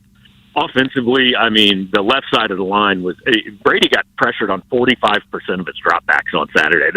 You're not beating anybody with that. And those are things that they're hard to fix, right? Like, I mean, you can maybe fix some penalties, maybe adjust some play calls, all that. But if you can't block anybody and you can't get off blocks, nothing works. Like, the rest of it doesn't matter. And that goes back to what we're talking about. You're talking about the coaching and the indictment on the coaching. The thing that I was so enthused about is A&M's having to come off of playing in Arlington against Arkansas. They had to come back to win that game. Missouri had what I was hoping and thinking, a wake-up call against Vanderbilt, and they'll have 2 weeks to prepare. I'm intrigued to see how they utilize those 2 weeks. And I was listening to your post-game show, and I was driving back from Columbia following the Vanderbilt game, and you were talking about how much money Eli Drinkwitz makes, and he is going to make a lot of money over those 2 weeks to make sure that what happened against Vanderbilt does not happen against A&M. And yet you have that kind of game plan with a bye week, with the most important game of the season on the line. That is really difficult for me to comprehend. Yeah, I mean, the only conclusions you can draw, all of them are negative. Either they went in with a bad plan, or the players didn't execute the plan they had, or the team just wasn't listening to them for two. I don't know, but there's that game they played, you can't draw any good conclusions. I mean, that is a top-down failure on Missouri's part coming off a bye. And it's not like this, like Tennessee. They had rolled through four or 5 weeks, right? So they get beat on Saturday night at Arkansas, and maybe you can go, well, hey, they thought everything was good, and Arkansas exposed some problems. Missouri should in no way have gone into that bye week thinking everything was good. I mean, you should have gotten beat by Vanderbilt. You could have gotten beat by Boston College. And so they were already saying, hey, we know we are not playing as well as we can play. So these 2 weeks have to be about fixing that, and not only did it not get fixed, it got way, way worse. They were blanket shopping, I guess. Oh, that's what they're busy doing. Hey, I don't know if there was much. They were left in the hotel room. Oh, yeah, of course. I don't know if this was talked about a lot before the season started, but I found it a little odd that your third-year star player wasn't a team captain. I mean, is that unusual? I mean, when in your 20-plus years of covering Mizzou, I mean, was Macklin a team captain in 2008? I don't recall, but I feel like... No, I don't think Jeremy was ever a captain. I mean, captains tend to be upperclassmen. I don't know. Like, I don't think I didn't draw any real conclusions from that. But like, I don't think it's necessarily. I think Luther sets an example by the way he plays and says, "Follow me that way." Like, I don't think he's the rally the team guy, and that's okay. Like, that's not an insult to him. Everybody doesn't have to be that way, you know. So no, it didn't shock me that he wasn't a captain, but it is fair. Look, and part of it is, yeah, he's the one the cameras were on. I'm sure there were other guys with terrible body language that were frustrated on the sidelines. But part of being Luther Burden is you have to understand that comes with it.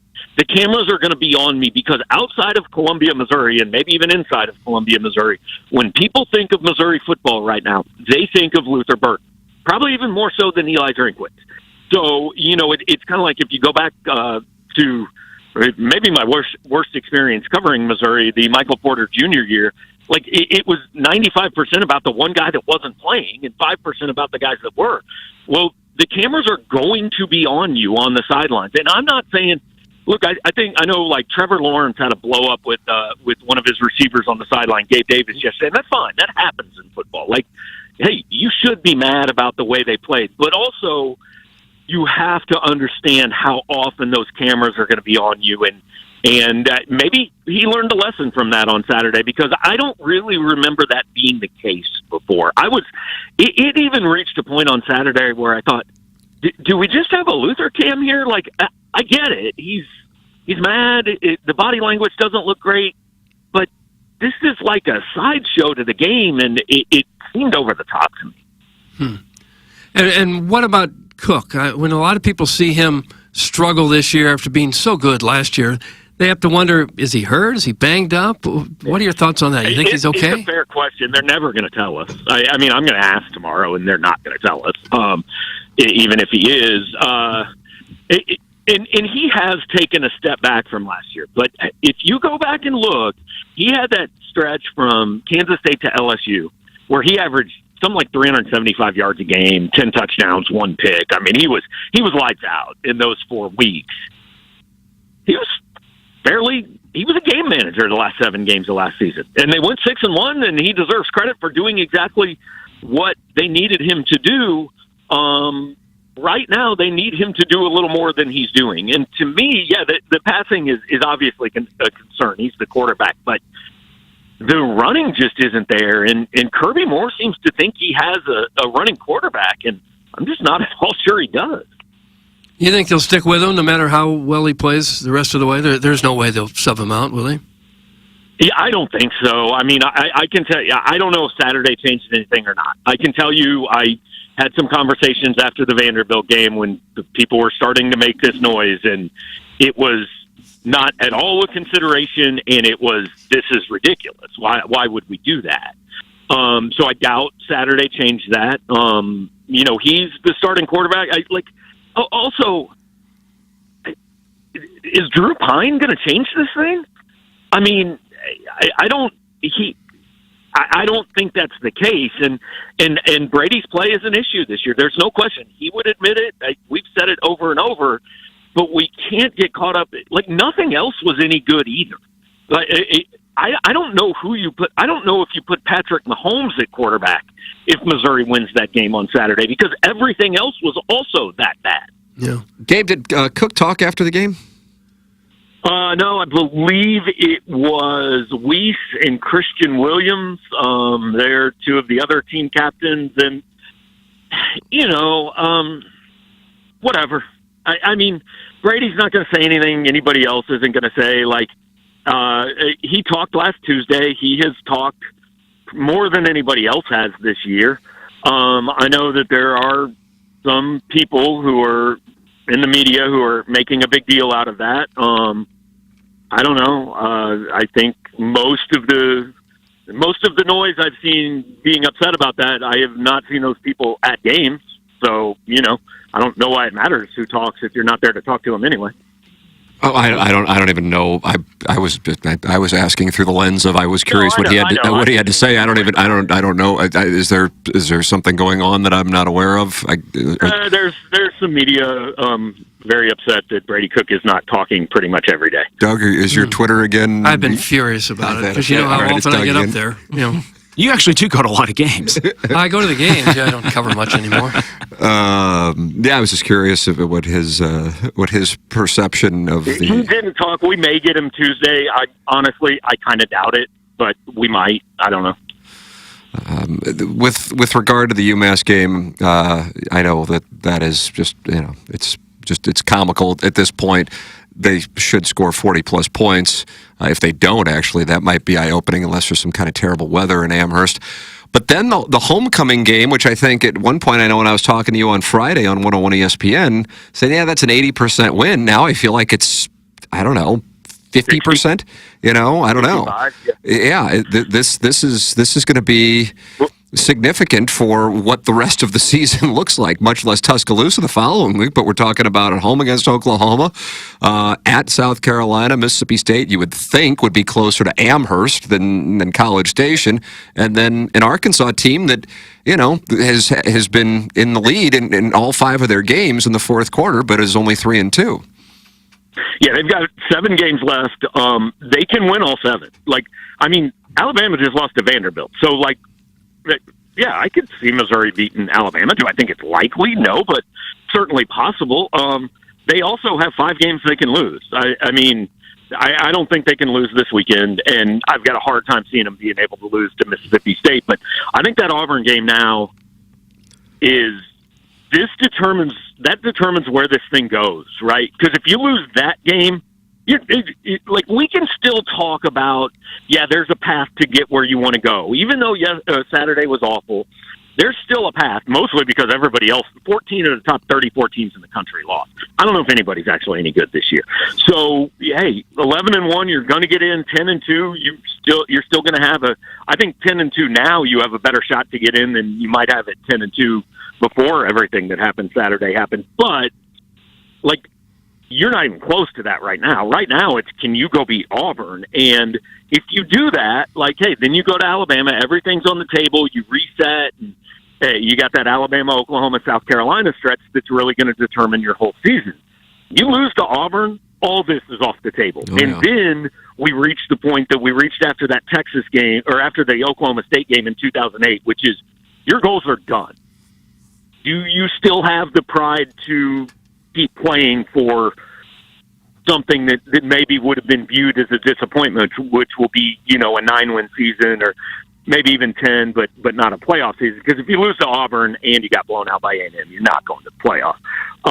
And it could go any number of directions, guys, and I don't have a clue which way it would go. And for Missouri's sake, and frankly for my sake, I hope we don't find out. Yeah, we did hear the replay of some of your callers after your podcast. It's got to be difficult to talk them off the ledge like that after a tough loss. Well, honestly, I think most people have handled it better. Yes, you're always, after every single game, you're going to get a couple fire the coach, right? I get it. But those are the people you just go, yeah, this isn't a reasonable conversation. We're not going to have this. I think most people have actually handled this a little bit better than I expected, because most of the feedback I've gotten is, hey, they tried to tell us in the first 4 games that maybe they weren't as good as we thought, and we ignored it, but now they showed it. And again, there's still hope out there. You can create scenarios, but I've said a number of times, all I can operate on is the evidence they've presented us, and the evidence they've presented us is that we don't talk about the playoff for a month. Let's put that aside and just go see if they're good enough to beat Auburn. Gabe DeArmond, every Monday here on TMA, every Friday on Balloon Parties, presented to you by James Carlton of the Carlton State Farm Insurance Agency. Colonel, appreciate the time as always, sir. Thank you so much. All right, guys, have a good week. You too. Thanks, Gabe DeArmond with us here. And Doug, I know you thought that there might be trouble when Missouri didn't do a uniform reveal video. They just did still images. Yeah.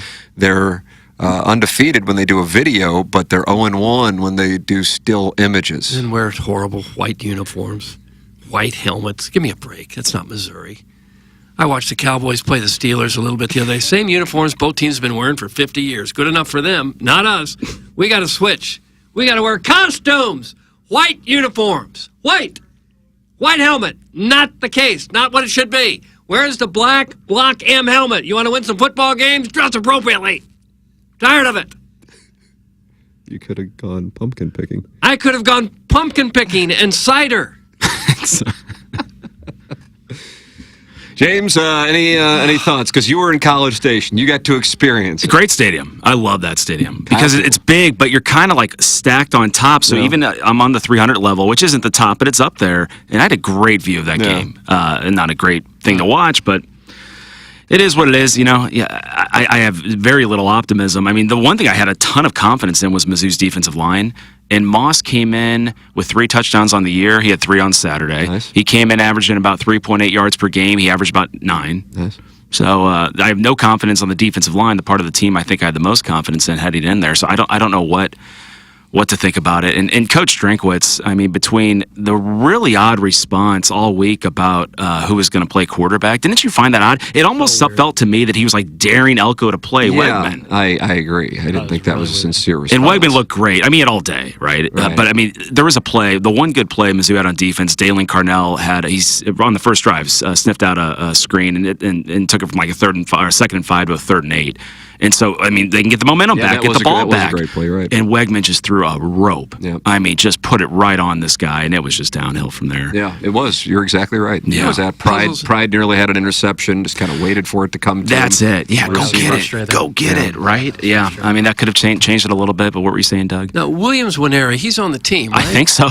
This was supposedly the #1 recruit in the nation. On defensive line. As a defensive end. Yeah. And can't, I know as a freshman, a lot of freshmen don't play, but the #1 recruit in the nation can't play on that defense? That's what I was saying. I was like, during that game, I was like, why not give Williams Winery an opportunity? He hasn't played at all, so he can still redshirt. Like, I don't see why not just give him the chance and see what he can do against the big SEC school. But clearly they see him way more than we see him. So. Yeah, he must not be quite as good as they thought he was going to be, or as good as his ranking. Because you would think that #1 player in high school coming out, #1 rated, could play just about anywhere, right? At that size, yeah, you would think so. Kind of a non sequitur here for you real quick, Doug. This is what I came home to. I went grocery shopping last week, and I have a very manly trunk, with golf clubs and fishing rods and shotguns, so stuff scattered everywhere. Anvils and But I was just putting the bags, little nooks and crannies. Well, I forgot about a gallon of milk in my trunk, and it leaked, and I can't get that smell out. I've tried baking soda, I've tried vinegar. Oh no! So I don't know what to do. I'd go get a sack of White Castles. That takes a lot of vinegar. That's not a bad idea, actually. I don't know if any of your listeners have ever experienced that, but I don't know what to do. It's my goodness, it's brutal driving around right now. So that was quite the weekend. Quite the weekend I had. Yeah. Do you have any other road trips lined up? God, no. You're done. I am. I thought you were going to Tuscaloosa. No, I'm taking a trip for that weekend to watch that game somewhere enjoyable, but I'm not. The focus of that trip is no longer on that game. I don't think anymore. It could change, Yeah, I mean, the Vanderbilt game was incredible. That was so fun to watch. The Tennessee-Arkansas game, and things can change, but Mizzou got absolutely clobbered. There's a difference between losing to a team and just getting absolutely embarrassed. That's the key thing. We were talking before the commercial, before Gabe joined us during the commercial break, looking at, say, the 2013 team that had an incredible year, obviously, debacle defensively against Trey Mason and Auburn in the SEC championship. But that team, I think, was 7-0 by the time they lost in overtime to South Carolina, same night the Cardinals won Game 3 of the World Series. And at that point, they had already beaten Georgia in Athens, a ranked Florida team in Columbia, and I feel like I might be leaving out another one, in addition to eventually winning at a ranked Ole Miss team at home against Johnny Manziel and Texas A&M. I mean, they had wins, and they had shown that they could be a really good team. I think Indiana was a borderline top 25 team when they went into Bloomington and beat Indiana that year. And then 2007, that kind of speaks for itself. They had impressive wins, but they also played a tough game in Norman, Oklahoma, when Oklahoma had Sam Bradford in that offense. This, we have not seen really anything minus against, Buffalo and Murray State. And so as far as actual production, keep going back to, they dominated in the trenches against Vanderbilt. I'll hold on to that. And I do think it's relevant to the context of the conversation do I think they lose 41-10 or whatever the hell it was with the goofball field goals and crap? If that is called in the first drive, no. But still, a championship team picks itself up and moves on from that stuff, and they just got rolled over. And I do think it was so damning, that 75-yard touchdown play on the first. Big time. Whew, I thought that was damning. And I'm glad Gabe sees the same thing. Like, that is, how do you come out of the locker room and that takes place? And he was gone from the moment he broke through the line of scrimmage. It was clear he was gone. That's tough to defend. And I know Gabe's talking about the cameras on Luther Burden all the time. You know, that's what comes with the hype. He was on College Game Day. They had him mic'd up. He was walking around Kyle Field, and it's not like he's known as a gregarious, charismatic guy, but he's considered that big of a talent that you put him on, and that's going to be the focal point. And, he's not in there on a lot of plays. He's pissed on the sideline, got himself into a bunch of trouble against Boston College with penalties. Whether he's got a captaincy or not, that's one of your leaders. You were talking about that in the 7 o'clock hour, Doug. You lean on your best players and how they conduct themselves. I'm concerned, and I didn't realize Gabe had written about it. He made the comparison with the 2008 team. I'm worried about that part of it. When your quarterback is struggling like Cook is and your best player is disgruntled. That's perfect. That's scary for what this thing can become. And and I guess in one way it's good that they got UMass, I guess, because maybe that gets you some momentum, because UMass really is, it's not only just funny that they're going to Amherst, Massachusetts as an SEC team, but UMass is really, really bad, so that should be like we can just throw it around and have some fun, and Noel or Carroll should go off as well. But God, man, that 11 o'clock game against Auburn, that could be a moment, and it was looked at as just kind of like, they got Auburn, won't worry about that. Auburn and UMass, and you beat A&M, you're undefeated going into Alabama, now you're going, holy crap, this thing could get away real quickly. Because we haven't seen anything to the contrary yet. And that's the thing that's eye-opening. Except on defense. I thought the defense had shown some things to me that gave me a lot of hope that was going to be the steadying part of the team, and they just got absolutely whipped. So. They had allowed they faced 215 snaps going into the A&M game. This is Gabe DeArmond's reporting on Power Mizzou. 212 of them, in other words, taking out the 3 blown plays. They count, but taking those out. Missouri had given up 3.3 yards per play. Saturday, A&M ran 58 plays for 512 yards. Jesus. 58 plays, 512 yards. And they had kind of, once Moss broke through, it's 31. They're not doing anything like to press, and score after that. So keep in mind, for most of the second half, they weren't really doing anything. 512 yards, 8.8 yards per play. How about that? And then you take away the last 2 drives, and A&M ran 53 plays for 503 yards. So that's 9.49 per snap. I don't know. I don't know. And again, they had the bye week.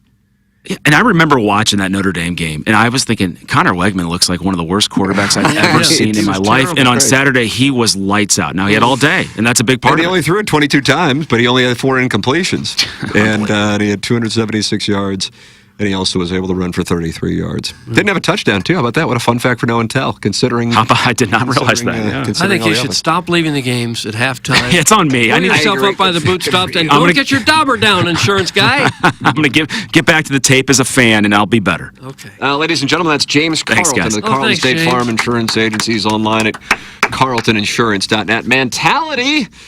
feeling like you lost your edge? If your energy, focus, or drive isn't what it used to be, it's time to get back on track with Mentality Health, your local experts in testosterone replacement therapy. Visit Mentality today at lowtusa.com. That's lowtusa.com. Your first step to reclaiming your vitality. Might not feel great on a Monday morning. If you're feeling tired all the time, though, it might be time for more than just stress. Low testosterone could be the issue. If you're struggling to keep weight off or maintain muscle, testosterone levels could be the culprit. Go to lowtusa.com. Unlike other clinics that offer one-size-fits-all treatments, Mentality tailors your plan based on detailed lab work and ongoing consultations. It's Mentality at lowtusa.com. SchaeferDoor.com. Doug, we got a text inbox sponsor. It's Schaefer Door Company. That's Think about exactly who it is. And earlier we talked about how important it is that our sponsors are tall. Yep. And I Jason agree with that. Gastro, he's a good-sized guy.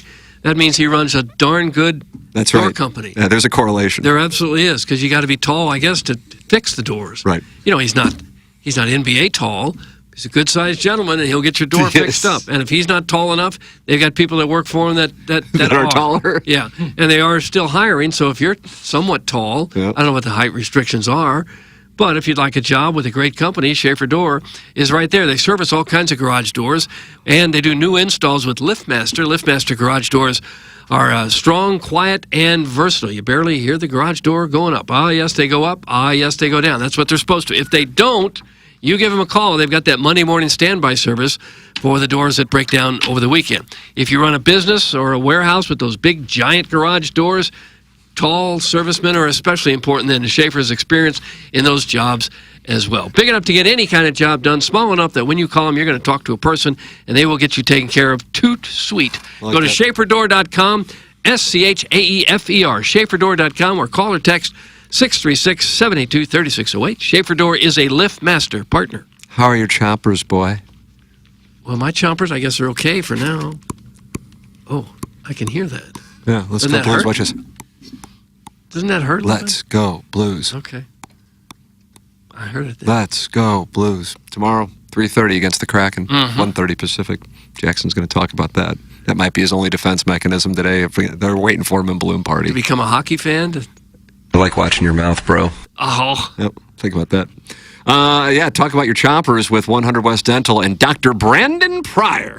Online at 100westdental.com. That's 100westdental.com, or you can call 636-585-0100. You want to get in there? No problem. No phone calls needed to get in. Just check the calendar online at 100westdental.com for availability, and you can book right then and there. Dental health is not separate from the rest of your body's health. As a matter of fact, poor dental health can lead to poor health throughout your body. Get it taken care of. People don't sit there and go, I can't wait to go to the dentist. Everybody understands that, but it's an important thing to do just a couple times a year and can get you back on track. They've seen it all at 100 West Dental. Don't be embarrassed if you haven't gone in a while. Get it taken care of. You owe that to yourself and to your family. They have a huge offer going on right now. If you mention my name, you'll get $1,000 off an Invisalign package. If you're on the fence about Invisalign, they have a digital scanner that can show you a simulation of what it'll look like before you even go through with it. Go to 100westdental.com or call 636-585-0100. It's Dr. Brandon Pryor, 100westdental.com. Dr. Brandon Pryor and 100 West Dental. Doug, occasionally wear hot take mittens. Yeah, I'll put them on now if you got one coming. Yeah, they're brought to you by EDF. Do you want to support the EDF Group as a sponsor of TMA? It's real simple. Do you have a fire extinguisher where you work? The answer is yes, you certainly do. So please email the EDF Group at fire@theedfgroup.com so a technician can come out and explain to your team how the EDF Group can save your company money. Again, that email address is fire@theedfgroup.com. The EDF Group is hot and will prevent your facility from having hot fires. Experience the EDF Group difference. Learn more at theedfgroup.com. And think about it. What are you thinking about as you start to think about it? There isn't a hot take out there that I can't be protected by with these things on. You want a hot take? Yes, I'd like here we go. Big news over the weekend. Kind of creepy. Al Pacino, who was, 82, 83?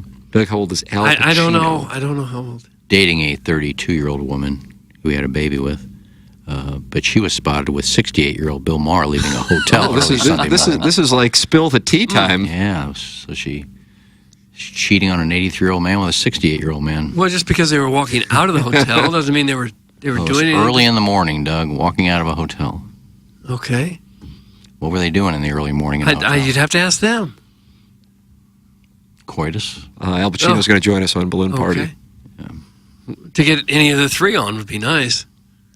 Had a kid hit a couple years ago with her. Yeah. 81 years old. And now Bill Maher is up to no good.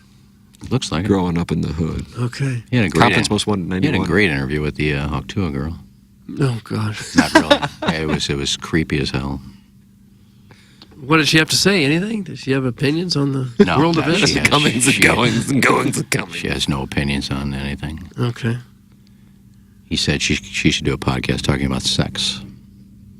And you've suggested that too. No, I just said she should do OnlyFans, take her $10 million, and just get out because Rawr. she's pretty much done now and made pretty much nothing. Okay. So where was Al Pacino when Bill Maher was possibly fooling around? He had been this? with her earlier that night at dinner. How do you know all in this? West Hollywood? How do you know all this? I get these. Cindy Adams with us. I get these links that I see. I think Page 6 was all over it. And you trust what you trust what you're reading here. They have pictures. They have pictures of Al Pacino in the car with her. She's driving. Yeah. He's got sunglasses on.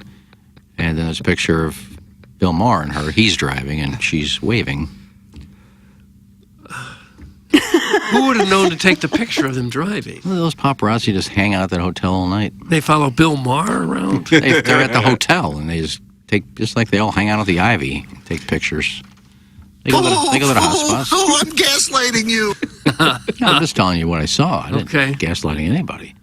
So they got the TMZ and these groups, these paparazzi. They have connections at hotels, and they'll, hey, Mark just checked in a hotel with Pacino's girlfriend, and they go camp out. And it is kind of amazing how often TMZ really is days and sometimes weeks ahead of everybody else with these stories. Oh yeah, well they're paying everybody. Yeah. So you're convinced it's all true? And Pacino is the cuckold? If they had sex in a hotel room, he's cooked. I see. She's got a hell of a situation there. She got a great deal. They're dating. She had a kid with them. And somehow she has full custody and $30,000 a month in child support, even though they're still dating. She's dating who now? Al Pacino. So who's giving her the child support? Al Pacino. Why would he have to? I don't know. That's why I said it's a great deal for him. Is it possible that at 80, he's just willing to pay $30,000 a month to a beautiful, much younger woman and let her do whatever she wants to do when she's not with him? Yeah. That's probably what's going on. Well, she's already said, I'm not the marrying kind. I'm not getting married because I'm just collecting money from all these old dudes I'm dating. Yeah. She said that? She said I'm not that. She issued a statement. Was that on Bill Maher's podcast? No, it was in an interview with some magazine. She said, I'm not the marrying kind.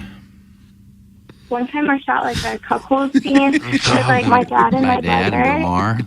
Shot a cuckold scene with Al Pacino and Bill Maher, and that was fun. Regarding the Hogtua girl, Ken's latest learn, which is to say his creep obsession. She's made a lot of money, you moron, and that podcast with Bill Maher was from a long time ago, Count Creepula. It's like Dracula, but creepy. Hashtag free gluten-free perk. Hashtag holy hijacking. Colts losing yesterday, Doug, in Jacksonville. Okay. And Brian Henson was there. And he's not happy. Well, it is possible that Bill Maher could have been giving her a ride somewhere without having done They something. left the hotel early morning hours. Like what's early morning? Hey, I'll come pick you up. We talking 3 or 4 in the morning, or we talking 5 o'clock in the morning? Ride to the ballpark? Anyone need a ride to the ballpark? Now explain yourself, Henson. Oh, he did that a long time ago. I mean, she's only been relevant for about 6 weeks, and he did the interview 2-3 weeks ago. How can you tell what So that's time it is? too long ago? Just from the photograph, how can you tell what time it is? Because it was still dark outside, and he said early morning. Either way, he was with her. Well, what do you think? You just ran into her, and I'll give you a ride home? Well, haven't you ever been with somebody and you weren't having untoward sex with them? Clip that off. Yeah. Hey, Pacino's girlfriend. Need a ride? Sure. Anyone need a Get ride in. to the ballpark? Yeah, maybe they're going to Dodger Stadium, Right. NLDS in town. They were at Chateau Marmont. Oh, Doug. Famous spot. Yeah, that's where a lot of hookups happen. But if you were going to I hook think up that's and try where- to keep it secret, that's where you would not go, right? Well, maybe they didn't care. Bill Maher doesn't care. He wants to be seen with every hot woman he can. He does? Hey, look at me. Got another one. He's a playboy, is he? Yeah, he says in that podcast, just smokes pot the whole time. Huh. All this is in that article. No, I saw the podcast where he kept lighting up the doob. Oh. Well, ladies and gentlemen, it's time for the Design Air Heating and Cooling email of the day. Jamie Golf Coach, your leader with 2 wins so far this month. It's October 7th, 2024. I can give you a dish every day if you want. Yeah, I like this dish, daily dish. And Young, great observation on the Colts by Mr. Tim this morning. The Jaguars were relentless before they beat KG's beloved Colts Sunday. Following up on that point, does Indy have a quarterback controversy? It's possible. Tony Richardson, Anthony Richard person, was drafted lofty last season. You like that? Was drafted lofty last season? I don't like it at all. But now he's quote-unquote hurt. And this other guy, you know the one, came in and is tearing it up. I'll have more later on Inside STL today. Thanks, and hashtag free perk. Number one Asian intern Brian Henson, a.k.a. ASMR Rapunzel. Stop by my YouTube page for Whisper broadcasts of the Colts. We do have the express written consent of Major League Baseball, but not the National Football League. Tee-hee, send me a super chat, and I'll make hair cutting noises, too. Snip, snip, clip, clip, click, clack. Touchdown, Anthony Richards sibling. Swoosh, bitches. Doug Brian Henson, and that was sent from, and it's a sports reporter, Indianapolis Star. Brian Henson, sports reporter, thinks he's kidding. Indy Star. That's really probably how he writes. All right. Well, it was a darn fine email. Warning, understandably, we're all feeling it after the weekend that was. How could we not? We're talking hundreds of top-of-the-chart body mass index type 2 diabetic stepdads, all dripping with sexual masculinity as steps from where Tim cut his teeth. It was the granddaddy of them all. It was the St. Gabe's Parish Picnic. What's that, Doug? Hunky steps aren't your thing? Well, then make your way to the curated meats booth. That's right. Within sniffing distance of the 75 overused porta potties, you'll find a selection of sodium-saturated succulents that will make more than just your ring finger swollen. All filled up on them salty meat treats. Say no more, Doug. Take the short jaunt with me to the illegal gambling booths. We'll sneak by the group of loser heterosexual non-stepdads, and I'll get you a front row spot at the Chuck Gelluck booth. Don't worry, I've got an in with little Tommy. He's in second grade, and the lucky little fella has 3 dads. And each of his dad's boyfriends volunteered to work the gambling booths from 4 to 6. No. I'll slip little Tommy a 10 spot and a pack of Parliaments, and we'll walk right in. Okay, you're tired now and need to tie a bow on a lovely evening? Well, Doug, I can't let you leave without visiting the dessert booth. Having trouble picking? Don't fret, Doug. I'll be your Huckleberry and let you fin all over my face again. What? It's some South City Otis. South City Otis. I'm up in Decatur, Illinois for work today, and the rundown hotel I'm staying at reminds me a lot of TMA. If you're not familiar with Decatur, imagine Granite City, but the people have fewer teeth and worse body odor. For reference, Decatur has 3 Spirit Halloween stores and a Taco John's with a sign on the door that says, "We are open, just knock and the cook will come out and unlock the door." They should give you a complimentary hazmat suit when you arrive in town. Anyhow, my cramped little hotel reminds me a lot of TMA. The circular white stains on the old couch told me all I needed to know. It looked like someone spilled 7 small drops of yogurt on the cushions, but my gut tells me it wasn't dairy. See if you can follow this analogy. If Howard Stern is a Ritz-Carlton and the Rizzuto Show is a Doubletree, then TMA is a clogged toilet at the La Quinta in Decatur, Illinois. Hey. I swear, if you guys started broadcasting from the bathtub in my dirty hotel room, it would be an upgrade from your tiny blue closet, because at least there would be a sink to wash off the stank. Honestly, you guys aren't even up to the level of this ancient hotel. TMA is more a moldy mop bucket and abandoned Perkins, but you're my dirty mop bucket, and I just can't quit you. That's from the JV golf coach. JV golf coach. Stop giving us the business. One of Tim's best shows ever. He was Arizona Stadium hot today. I've made a life decision and switched to Irish Spring soap because I want to smell like Tim. Oh. But this email is about the first time I ever stimulated another man's male genitalia with my mouth. Oh. 1984. Is that Mondale and Ferraro? That sounds about right. I think it was 82 was your first time. Vianney had just won a big game, and we yanked down the goalpost straight down Geyer Road to Lumiere. Is that how you pronounce it? Lumiere? Lumiere. Park. Oh, Lawmire. As we were about to throw the uprights into the pond, the fuzz showed up. A shiny LeBaron convertible with security written on the quarter panels. We were so wound up there was no stopping us, or so I thought. All of a sudden, the khakied security guard inside Crescent kicked the blowhorn out of my hand and pulled an audible. A sexual audible. The dude yanked down his khakis, pulled out his love hammer, and entered my facial aperture. The aperture? He must have been to Sunset Hills Dunkin' Donuts because my taste buds were rewarded with a hint of salted caramel from his baby batter. That's from Army Hammer Toe Ring. Oh. Army Hammer Toe Ring. He's new. And there I was, lying in bed another Monday morning with his chest hair still in my teeth. He took the Mizzou loss pretty rough, and he took it out on me. I knew he was stressed Saturday by halftime because I undercooked the chicken kebabs for the party we were having with all of his high school buddies, and diarrhea was as certain as a Tiger loss. Oh. After the final buzzer sounded, most of his friends tightened their sea cages and began unpacking all of his boxes because he had just moved into his new apartment. Little did his well-to-do high school buddies know, but the invite wasn't to come and watch the game. It was to help unpack and hang pictures and drapes. The leader of his friend group is an older man whom he works with who only wears khaki pants. Well, his cage was too big, so he was pantless for the unpacking and picture hanging. After the night wore on, all of our fingertips were sore from pushing the nails into the drywall with our bare hands. After we watched Alabama get topped by Vandy, we all retired to the two twin beds he had in the spare kitchen. Cage is still intact. Well, it just goes to show you can take the man out of a zoo, but you can't take the man out of you. Oh. From Cliff's neighbor. Cliff's neighbor. Spare kitchen. What is a spare kitchen? And finally, Sadie Hawkins, Doug. Mizzou may have crapped the bed in College Station and exposed themselves as frauds to the entire college football world, but they nothing to hold their heads down about except for the fact they didn't prepare for the Aggies. Connor Wegman and completely rolled over once they fell behind early, aside from a cosmetic third-quarter touchdown that only counted because the referees didn't bother to call a holding penalty in a 34-point game. And, of course, who can forget Drink's decision to kick a 23-yard field goal on the game's final play that only mattered for the degenerates who had the over on 48.5. He's a horse's ass for doing it! Oh. Glad to hear Jackson spent the weekend in his new apartment repressing his feelings of disappointment and masturbating to highlight reels of incoming Mizzou Hoops portal transfers Mark Mitchell and Tony Perkins. Bill Reloaded gets a game ball for getting Gabe to recite Bob Fesco's pumpkin picking down in Lewisburg and cider drop. Meanwhile, in Nashville, Vanderbilt upset the top-ranked Alabama Crimson Tide on the arm of their foul-mouthed quarterback Diego Pavia, who can't enunciate NIL properly.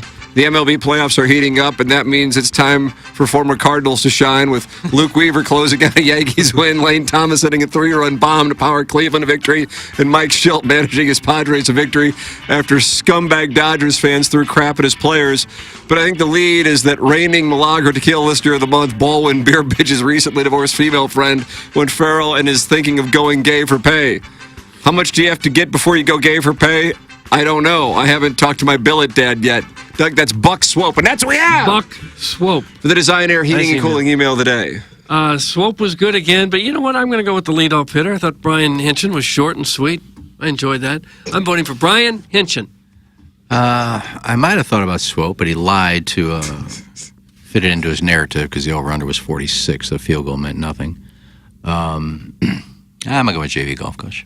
I'm going with South City Otis. It's interesting. This is fun for Jackson. Brian Henshin. Brian Henshin gets a win. Okay. Wow, big for the Indianapolis Star. Right. That is big. I wonder if they would advertise that if he won the Design Air. I imagine it'd probably be at the end of his next article on girls' high school badminton.